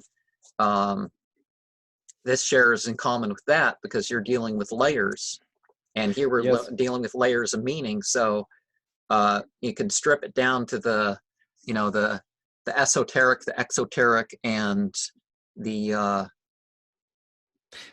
Yes, ethnic. that's interesting. And how they relate also, that I mean, they are not put horizontally, but vertically. So you have one above the other and so on. The layers. Yeah, of course, if it is layers, it is on top of each other. It's like, you know, one of the most misunderstood verses in Al Quran, I think 3:7 talks about the different layers of meaning. And the thing about the different layers of meaning there pointed out is a few different things. One of them is, don't go after these layers of meanings just to cause divisions among the people, and know what you're talking about. Don't just, you know, just don't randomly speak nonsense, you know. But yeah, the different layers of meaning is like, well, yeah, okay, there's literal and there's other things, but you know, some people, they go very specifically, how can I create division? It's like, that's what my I had a screen name that was disqualified, and I'll leave it mentioned off because I'm planning to post this video. But basically, my point with that is like, you know, us humans looking at cards and stuff like this, we're the ones answering the oracle. We're not, you know, we're not praying to the card or something like this, and I'm not. But when you're dealing with numerology and all sorts of things like that, you can lead things all sorts of directions, and you know, you can use it to manipulate people towards whatever. And that's like, but if you realize that, if everybody involved is honest about it, that, you know, we're connecting the themes, we're in charge of what we're doing with them. Because yeah, some of those numbers you can get very good phrases. It's like 666. If you take the Bible and you take all the words and all the everything you can connect to 666, most of it's good stuff. Saurut, no, that's not good. But the rest of it, well, actually, there's a couple things that are kind of bad sounding, but most things are, you know. And you look at some numbers, you get a phrase. Well, I recently looked up a number and I made a list. I did a video for it, and this person does something about shooting people in the back of they deserve to be shot in the back of their head. I just throw that in there to show how extreme this can be when you're just looking, okay, I keep seeing this number. What does that mean? And oh no, that means I'm supposed to kill people. It's like, Exactly. And when people have spiritual experiences, what do you think the thing going on there is? It's like people have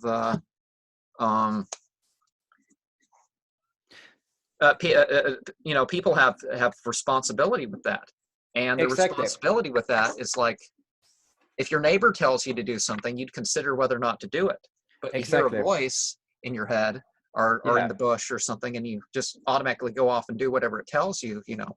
Exactly. And that the ability to critically review your own experiences and the indications you get and the synchronicities and visions, that ability is crucial. But some spiritual paths are all about getting rid of that critical ability.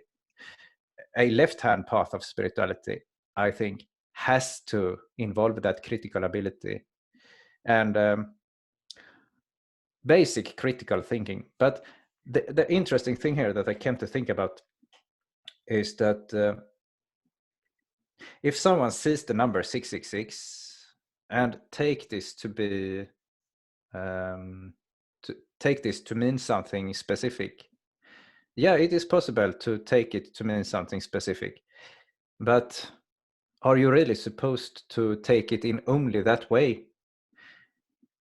are you really supposed to be so sure about that the meaning that you take at the first glance is the one to be followed?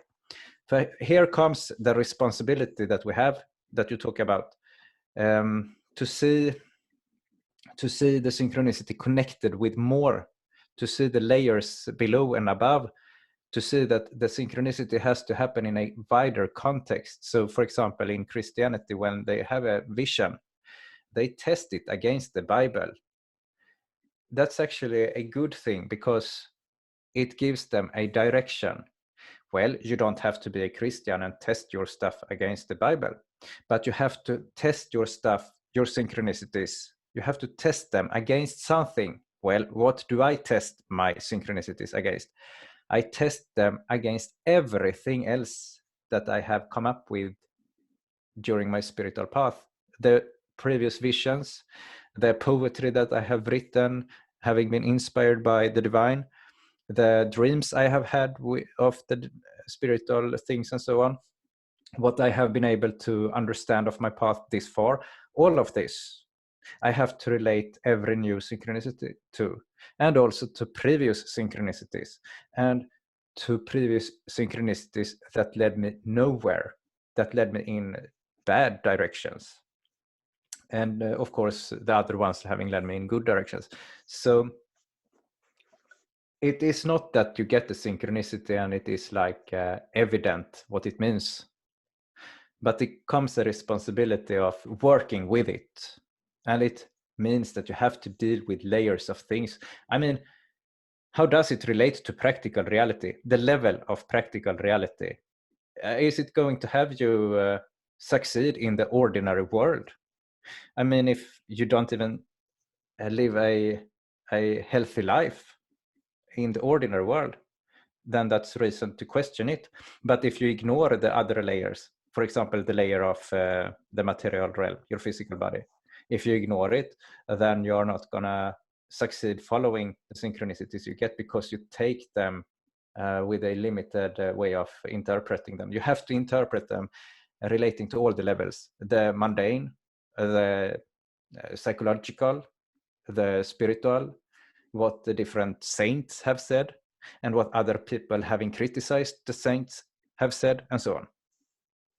Well, something shared with the right-hand path is the singularity of purpose, as in the Ace of Wands is the seasonal throne, as you could call this card, and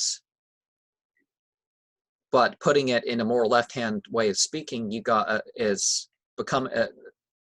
it becomes an identity, and this identity becomes an automatic thing. But it's just like the right-hand path. It's a willed thing, so it's an active, exactly, per se, surrender. But you definitely do have these multifaceted, and you kind of know, as one person I interviewed says, you got to know whether to be a lion or a serpent or a yes, vulture. Exactly. That because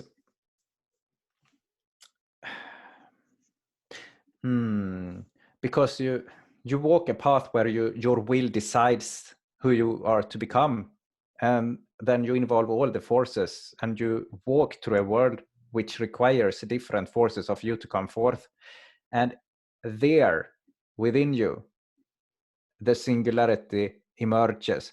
But this singularity emerges as something coming forth when all the forces you have are used as required by the environment you walk through.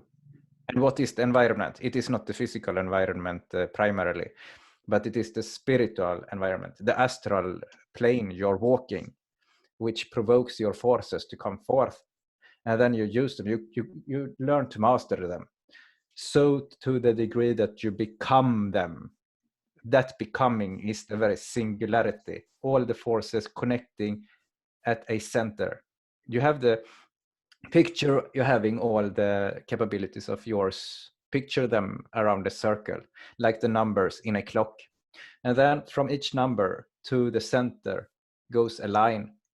And so at the very center, that is your singularity.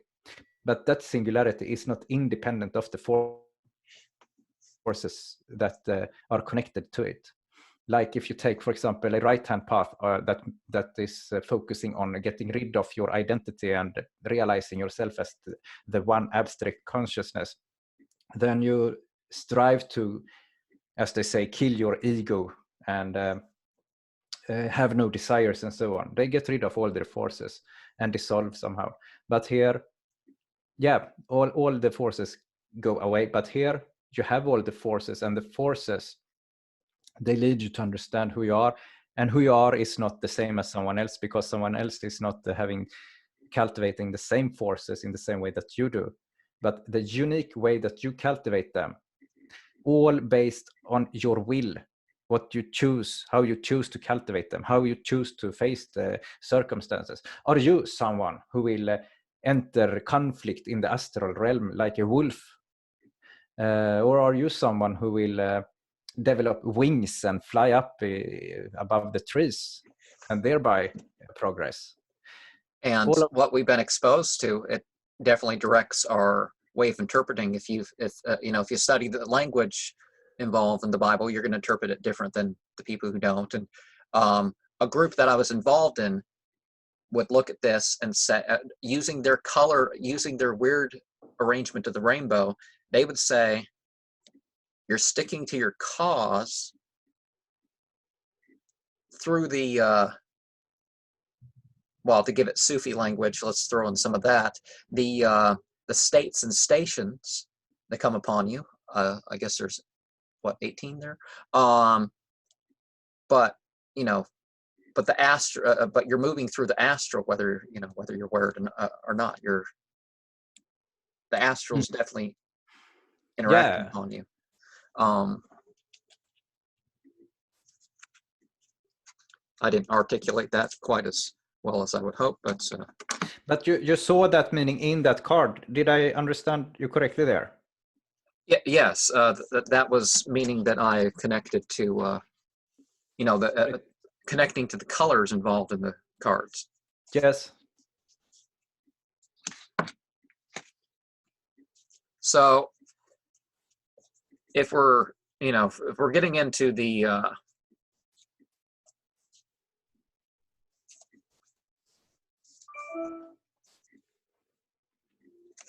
so sitting in the throne is, so the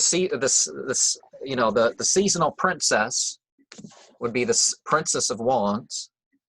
And okay,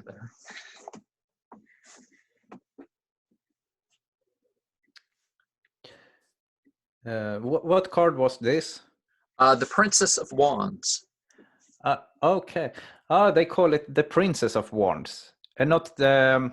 What do they have in the other tarot decks? It is. Well, if you got you got King. Well, they almost always have a queen. So King, Queen,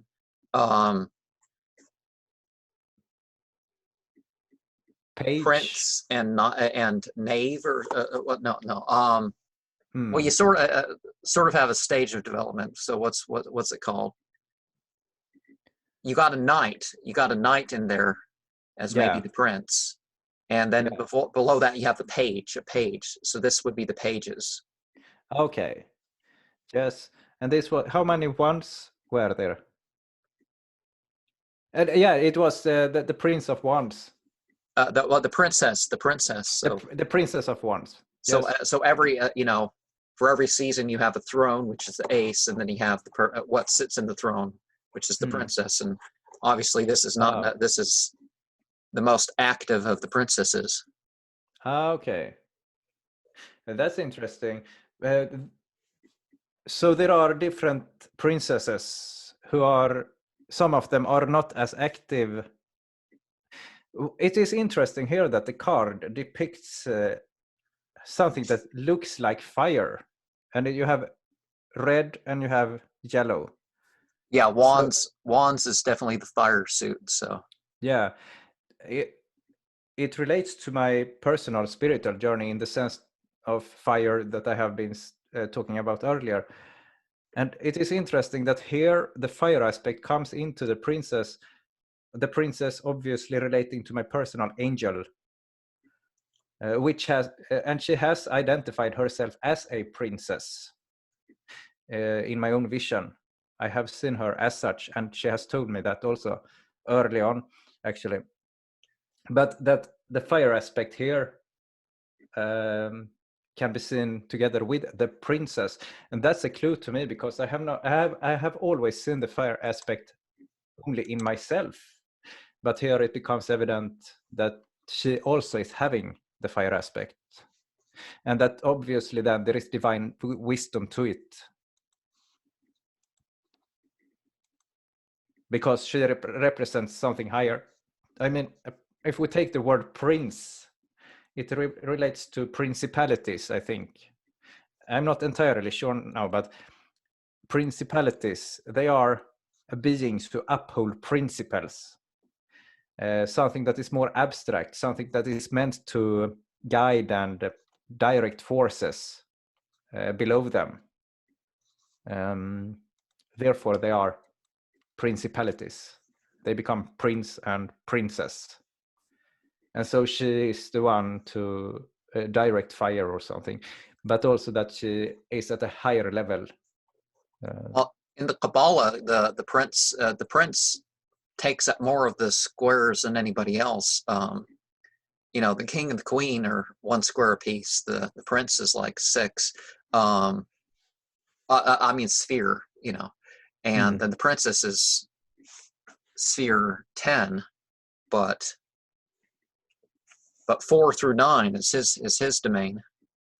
Yes. Would you say that he is taking a more active role than the queen and the king? Or well, it's like look at how your regular playing cards. What came first, the tarot or the playing cards? I would say the tarot actually, but the playing cards, basically the Mamluk cards. You had a caliph, you had a sultan and a sheriff. So basically, those different levels of authority. So the prince kind of, you know, so the prince is sort of in the middle there, but the prince is also actually the bottom card too. But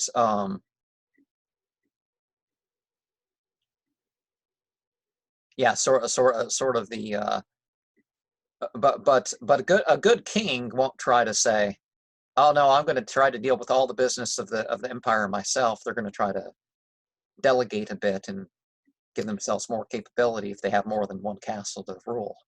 exactly, that's the understanding I have come to myself, even though I have not studied kings and so on. But by walking my spiritual path and having visions and deeper gnosis and so on, that the king is not someone to command and rule primarily, dominate and so on, but the king is a social being at the center of several forces, that one which can see the different forces and to have the different forces communicate with each other as to fulfill the higher purpose. The king, always aware of the higher purpose. Think of the crown the king is having, the crown representing the connection with the divine. I'm not entirely sure, but I read it somewhere that the crown is having that meaning, or had some point in history of mankind, that the crown is the connection to the divine. So the king is not ruling just by his own will and so on, but by something higher even than himself. But when the king takes the crown, he becomes higher than the forces he rules. But it is not that he's above them, but that he sees the purpose, the higher purpose of the kingdom, and that he is responsible of managing the forces, having them come together, to be the one to establish communication, making it happen. He is not the one doing the work of it, but he's having others come together to do the work. And if you notice the card, one thing being said about the Princess of Wands is that either she's being swept away by something she's unconscious of or sweeping it away, or it's holding her back. And so that's sort of the thing she's got to become. There's something she has to become aware of, Yeah, either to that's get something done or to stop something from happening. that's really interesting, because when the divine, the angel, descends to your level, to the level of human consciousness, as to be able to enter your awareness, she is swept away in some way from her divine place, swept away on a wave, entering a wild journey of high excitement, because, yeah, they have perhaps not experienced reality in this way that they do when they come close to a human consciousness that they have to relate to. So they are still rooted in the divine, but they are also very close to this dangerous realm of the material where ignorance rules because of people not knowing better. And they perhaps risk becoming swept away by the ignorance also. But the ignorance allows for wild passions also, of course, that they can be swept away by. So that would open up for me to understand that the angel I walk with, the angel that anyone walks with, if they have a personal angel, perhaps a higher guardian angel, that concept, is that angel is not only some way far above, safe, sitting up in a cloud, but is with you on this journey, and it is just as dangerous for the angel as it is for you, but that the angel perhaps is having more intelligence, more knowledge, as to guide the journey through the abyss and so on. But it is truly dangerous, and something tells me that the angel is dependent on you succeeding, and you are dependent on the angel to have you reach immortality. Another month card is I'm using age of Aquarius, so therefore the vernal equinox sign is Aquarius. So this would be the Queen of Disc, because as you may be familiar with alchemy, the lion turns green. It's about the precession of the equinoxes. So it's just like Aquarius isn't an air sign anymore. It's a water sign, and Taurus is a fire sign, and so Leo's an earth sign. So we're looking at yeah, the Queen of Discs. I'm not very familiar with the alchemy symbolism there and so on. But the Queen of Discs, yes, that's a card that I am not very familiar with at all. But you can see the, I am not sure if it is the correct name, but the goat there. Ram. Yeah, what the symbolism of it is, and it is also, yeah. Would the symbolism of it be similar to the symbolism of the goat? Well, in the sense that it's wild, but the just like we had on the Emperor card, that you had the ram and the sheep. So you had the sort of wild version of the same. But they are goats are more of leader sort of animals. But if you remember a lot of cards, like particularly when you got an Age of Aries sort of arrangement of the pips, which the Thoth deck is pretty wide and varied. I don't know why in the world they didn't do a full Age of Aquarius symbolism for it, if they believe that started, if Crowley thought that happened in the 1800s. Because the constellations, they're not even. Aquarius sometimes takes up almost 2 months of vernal equinox rising, and it overlaps with Aries, and how many stars you use in it depends on the person. But they double if you do arrangement of 7. Now I've Age of Aquarius the whole thing, but you got to double up, because 7 times it doesn't.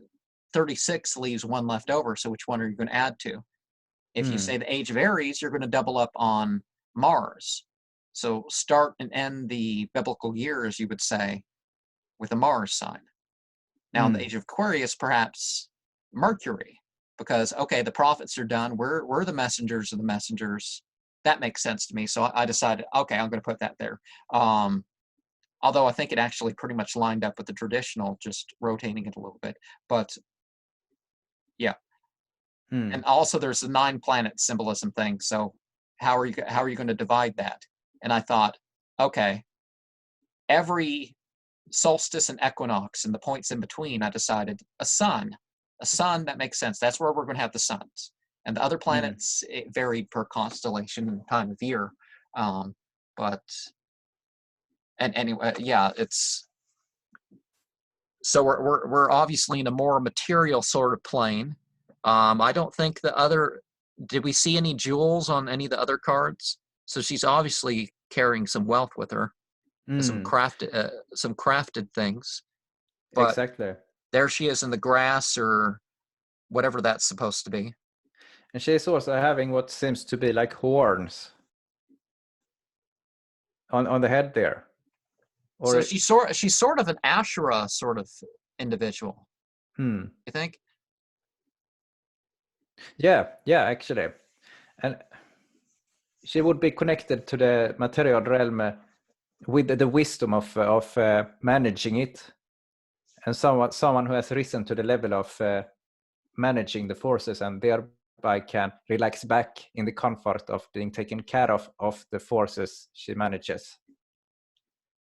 Yeah, definitely not one of those that has said, because one of the things I constantly point out, beliefs and actions. Oh yeah, I'll criticize beliefs and actions, but sensations and emotions and even thoughts, that's one of the huge problems that a lot of people have. Even I'm religion isn't too important for them, except they want to criticize you on something as basic as, oh, you've had some feelings and thoughts and whatnot. Or you enjoyed something. Well, okay, well, but what did I do? Do you have a complaint about what I did? Oh no, I don't have a complaint about what you did.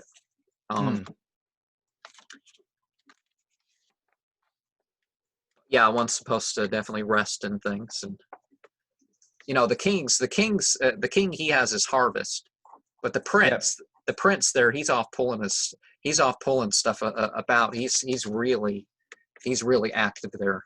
Yes.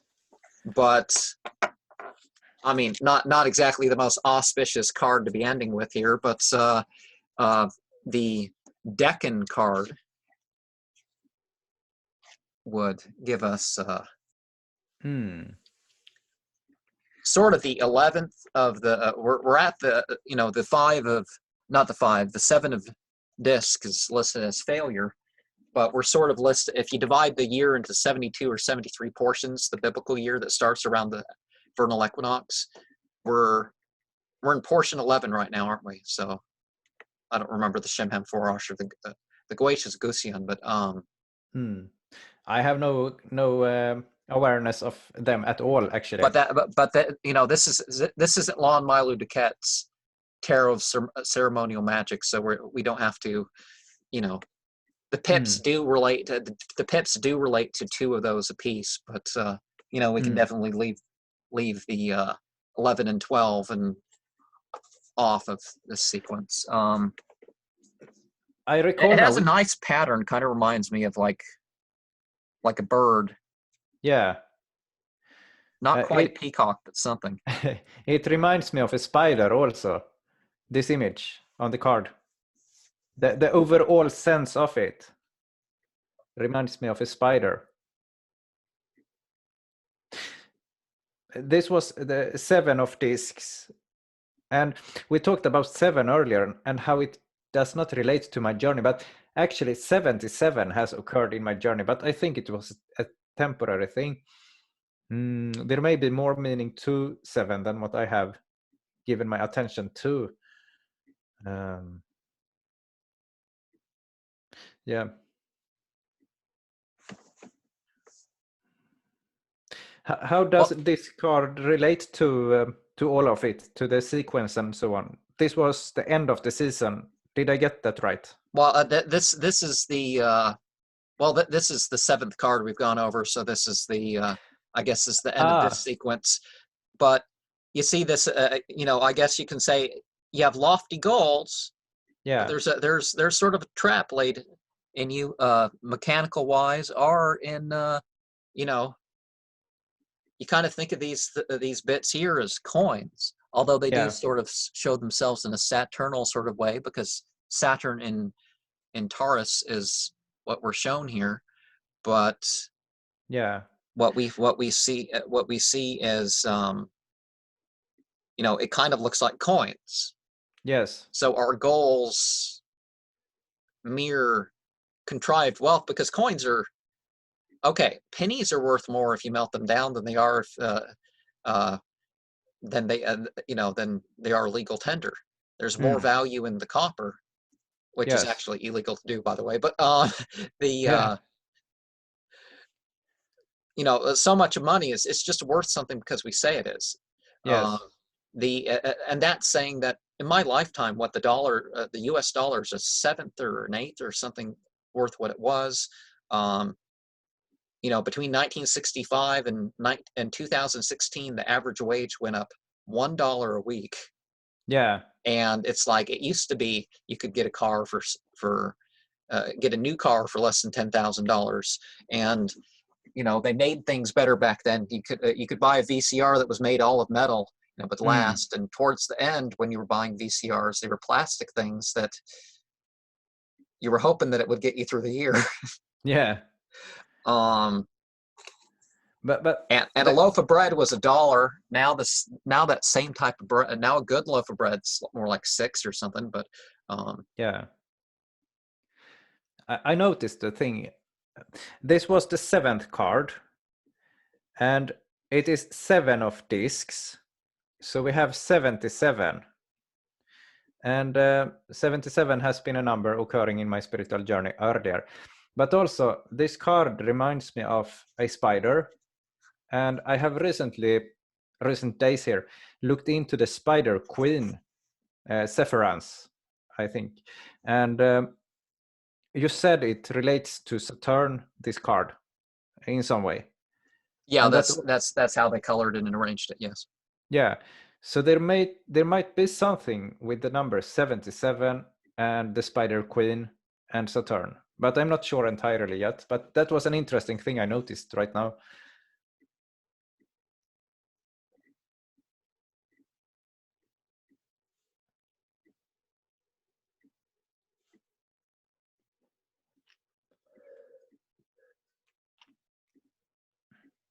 In the double up Mercury thing, that we'd be talking about sun right now, wouldn't we? Because Mercury, Moon, Saturn, Jupiter, Mars, Sun. Yeah.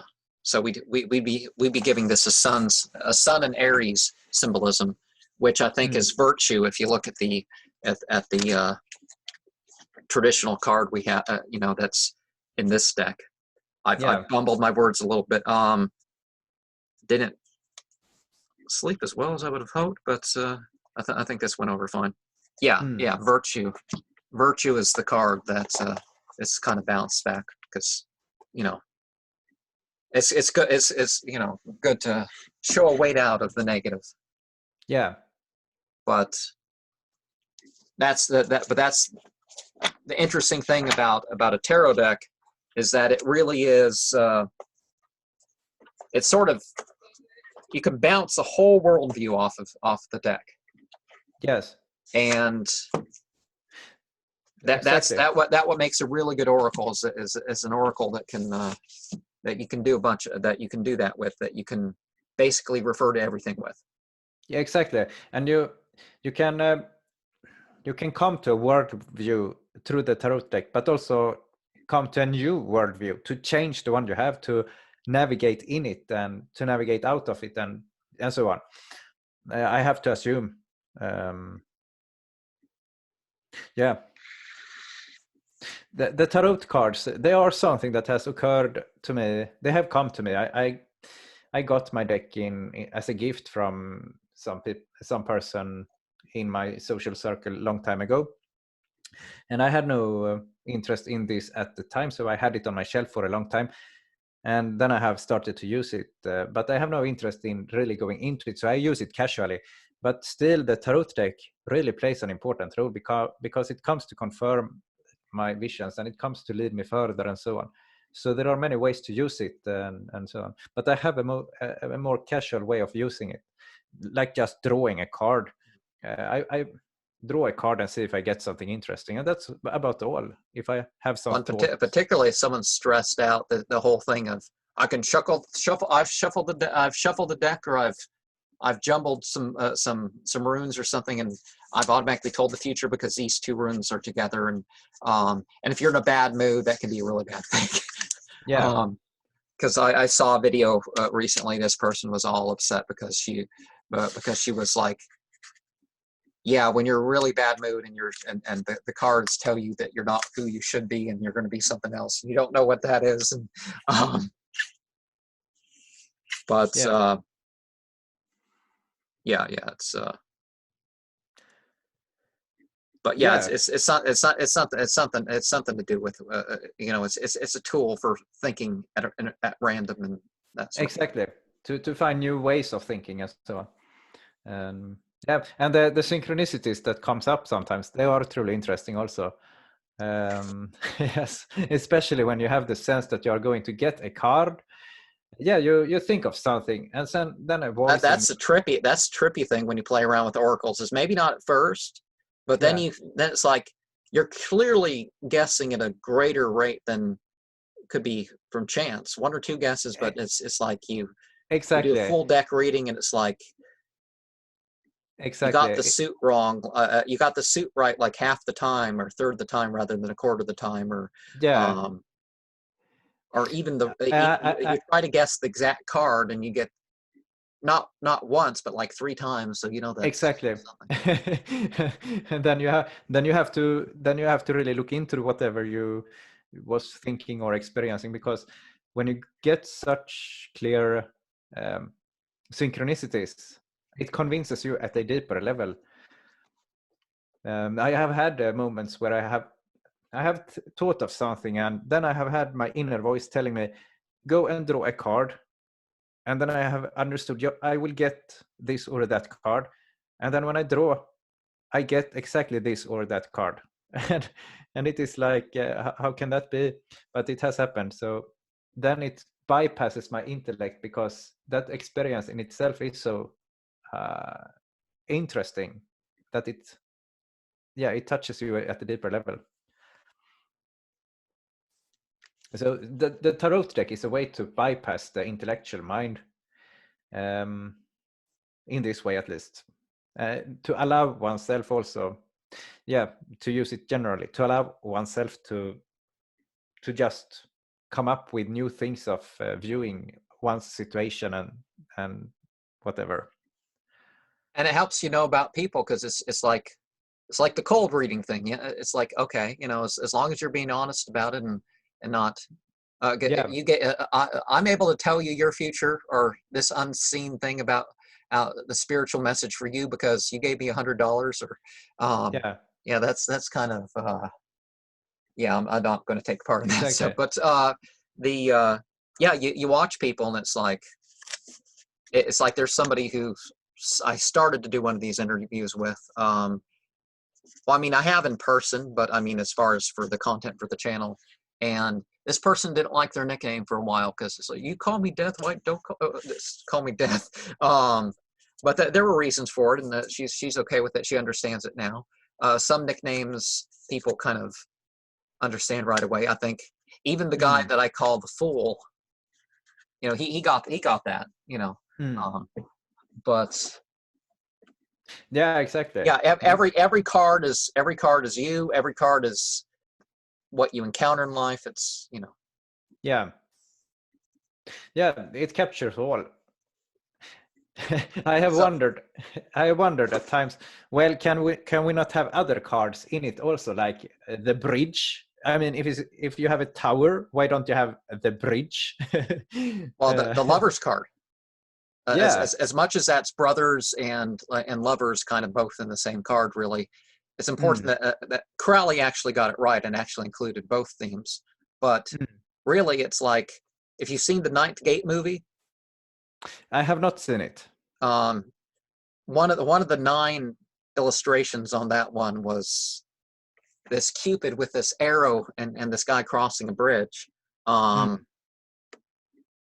maybe it's not as a Cupid in that drawing, but I think of it as the so it's, you know, the bridge is right there on the lover's card. The Lenormand, the Lenormand, is that how you pronounce it? They took a deck of playing cards and they've given each card like something. I don't think they have a bridge. You know, there's like a key and a heart and you know, that sort of thing. But you find these common themes in the symbolism of the different cards, even though, exactly. You can still find the symbolism of, for example, the bridge in other cards. And the biggest thing with the whole thing is, I think it was because, isn't there in France a cathedral built like in the 1300s that, or 1200s or something like that, that has basically the entire tarot deck, including like, you know, the 4 suits, you have the themes, not exactly how you may see it in some decks, but it's like, it's clear, the whole tarot deck's there. There's like an Egyptian temple somewhere that actually, there was this book printed in the 1970s. I can never remember the book. If anybody watching this knows the name of the book, put in the comment, because I want to know. I want to read this book again. Maybe not at the price of like $200 or something, of having to order it like that. But I'd at least like to know what the name of the book is. That showed via the Egyptian that they had all these 78 themes before, and basically there was drawings or black and white photos showing this and explaining that, you know, this layout was already done. Yeah, exactly. That's highly interesting, because they have placed an enormous value on this theme to build such a building complex to include all of it. So there has to be something more to it, because the important aspects of culture are reflected in buildings and such.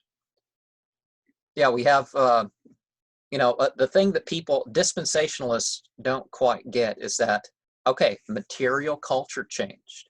Maybe as time went by, you had to inform people more vices, that sort of thing. Because honestly, people hear stuff and they get ideas. And it's like, I've heard of people watching Law and Order and becoming predators of one type or another because they get this idea, or this even true crime stuff.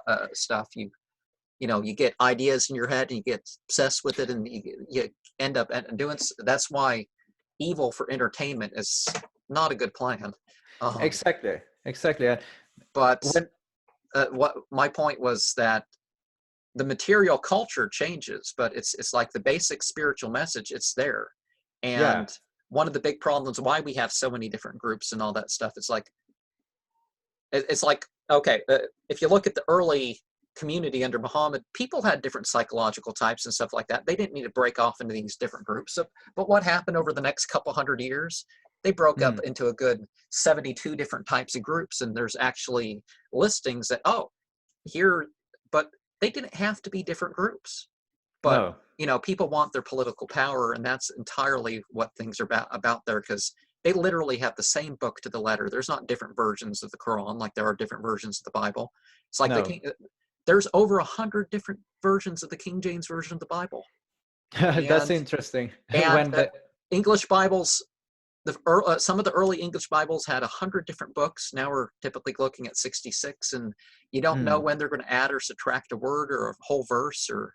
Yeah, exactly. But they're arguing about their political leaders. If you pay attention to the Islamic world, they're arguing about what happened after Muhammad died, who your favorite scholars and political leaders are. It's like, that's kind of stupid to me. But people have different psychological types and different material cultures, and it's like, okay, they live in that, but you know, that's one of the challenges of humanity, is you know, there's variety, but that variety is not there, so we don't get along. It's just. Exactly. Yeah. You mentioned evil and evil as depicted in entertainment and culture and so on, that it is not a good thing because, as I understood you, it opens up for pathways of evil to come into society and so on. Is that correct? What you said, how I In understood it. different ways, yeah. And sometimes things start Yeah. out. It's like there's this. I did a video talking about this person, but if you've heard of Poppy, it's Yeah, like I have heard of her. Yeah. it started off very fluffy and dumb, and now she's talking about human sacrifice and all sorts of and her violent sexual fetishes and stuff like this. And it's like it's all because we were willing to waste our time watching Poppy that some of us are some of the watchers are probably off trying some of the of course, I don't think they'd necessarily put that on the news. This person's like got really obsessed with Poppy and wanted to do human sacrifice. Exactly. I've had people comment on some of my stuff, and it's like, your temple isn't a real temple. You know, I have a room that I've dedicated towards spiritual practice and only spiritual practice. Yeah. Basically, most of my libraries there and alone and family rituals, whatever. But or I've done interviews from there. But it's like people said people have literally told me that, oh, my temple doesn't count because I haven't killed anyone. It's like, don't you get what that O and A thing order of 9 angles bit means? Killing a 22-year-old every 17 years, that's symbolic. 22, the trumps of the tarot. You're going through the stations. You got to address all the stations. Yeah. I'm not going to use the they call it Zoroastrianism, but if you look at the base, it's called Mazda Yasnahe Zarathustra. So it's about all your hymns, all your praise, all your songs. It's for God. That's what the religion is about. But they started worshiping angels and all sorts of things. The priests got put in the way. Ritual drug use. It all came back. But if you look at the text, it's still written in that this thing's not quite right. Confucianism, pretty much every religion turns out not to be what the founder did according to its own book. But anyways, the whole symbolism is 17. So in a night and a day, you're doing 17. In Islam, you do 17 vows of prayer. In Zoroastrianism, you have 17 hymns, 17 main hymns you say. In other traditions, 17 comes up too. And that's basically what you're doing. You're giving, in a night and a day, you're going through the themes of life, and that's what you're giving over to your spiritual connections. You don't have to kill anybody or anything like that. You definitely don't have to find the right age and stuff for the person to kill. But at least that's what I think that's what it means to me. But yeah, people literally think you have to go off and do. What I have discovered throughout my journey is that when it comes to evil, it is very difficult to discuss with people because you have to encounter the malevolence of the real world. You have to witness it either by studying the history of evil or something, or throughout news, for example. In today's news, they provide enough details. There are enough material to get really close to what is happening, both with text and image. So people have to get down to the actual possibilities of it, but they do not, because it is so very difficult for the mind to grasp. But the thing is that when you are supposed to have such a discussion, you have to bring people down to the reality of it. But when you do, you open up for those very pathways for evil to come and flow into their lives. And if they are not mature enough to handle these forces, they will perhaps be dragged down. It will. You definitely have to address the negatives and positives and the evils and the ignorance and the good and the truth and all that stuff. You have to definitely has to be something you address. It's like this thing where you can't even think about stuff. It's like there was this guy who went. There was this guy, 1,400 years ago, more than that. I don't remember what year or something this happened exactly, but somebody went up to Muhammad, Prophet Muhammad, and he said, "I want to commit adultery," and this really freaked out pretty much everybody who heard it. But Muhammad was like, "Okay," and basically it was like, "Okay, you want someone to do this with your mom or your daughter or this sort of thing," and then he kind of, okay, then he thought about it, but if you couldn't think, and there were other incidences like that where people were thinking stuff and desiring stuff, but they brought it up. They actually dealt with it. But if you don't deal with it, because who knows what people are going to end up thinking and all this other stuff, or if you don't, if you deny that there's the bad or whatever out there in life, then you don't know what to do with it when you encounter it. Exactly. Either you overstep your bounds and you want to be. I Yeah. have met people of various nationalities and religions that wanted to kill people that they want to get to the point where society lets them kill the people that they want to.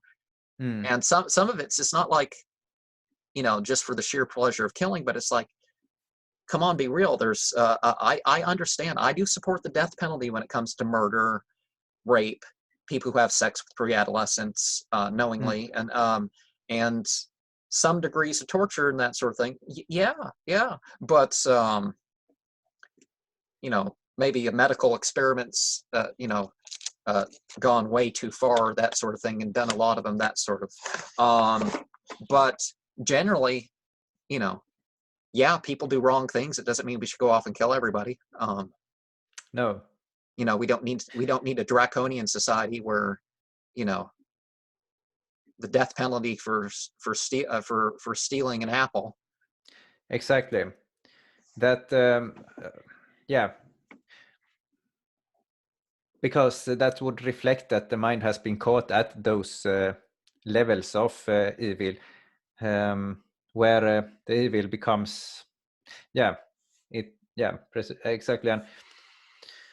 And people blame Christianity for different things, but I suspect that Christianity has helped, and other religions also has helped. Statistically, people say, okay, there's no denying that there's been more murder and stuff like this, Christianity, than even all the other faiths combined. Even Buddhism with its millions of haven't Buddhists in the past decade killed a couple million Muslims for being Muslim?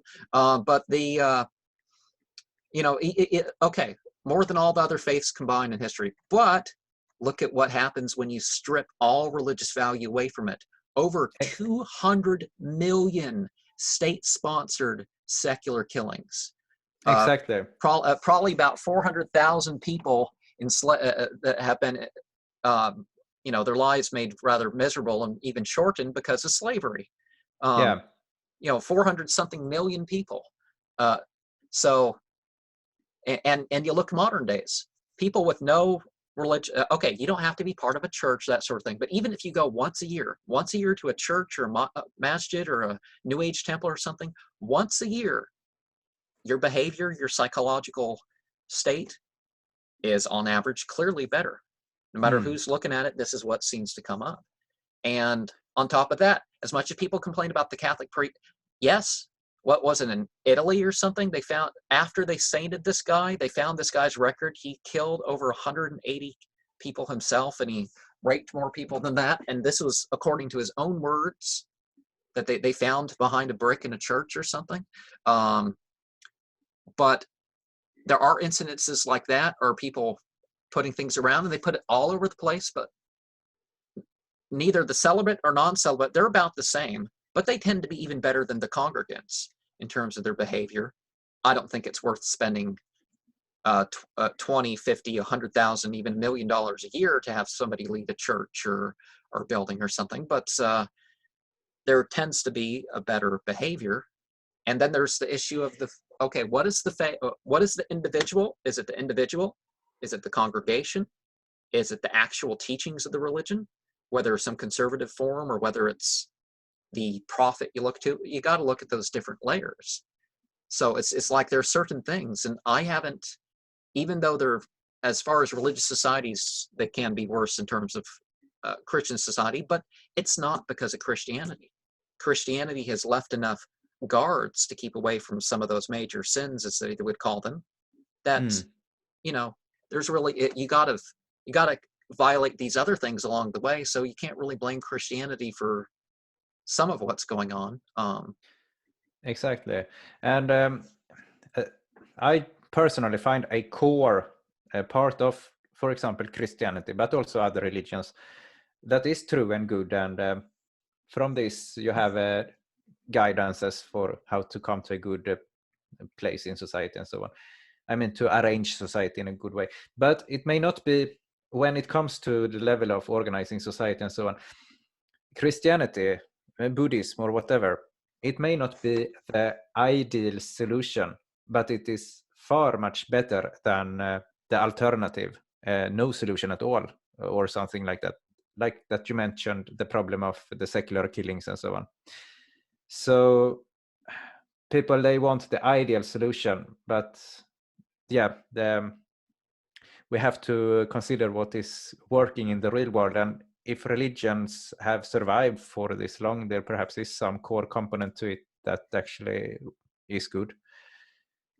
But that is perhaps beyond my level of education to be able to pinpoint the value of religions at different levels and how it reflects in society. And Of course, so we're only responsible for ourselves anyway, so that's there's always that too. We don't have to. We do our share or better, and we're good. yeah, yeah, exactly. So it looks like it's about time for me to go. I ended up getting a call, which I won't be able to return apparently. So let's. If you have any final thought that we should close with, I was gonna.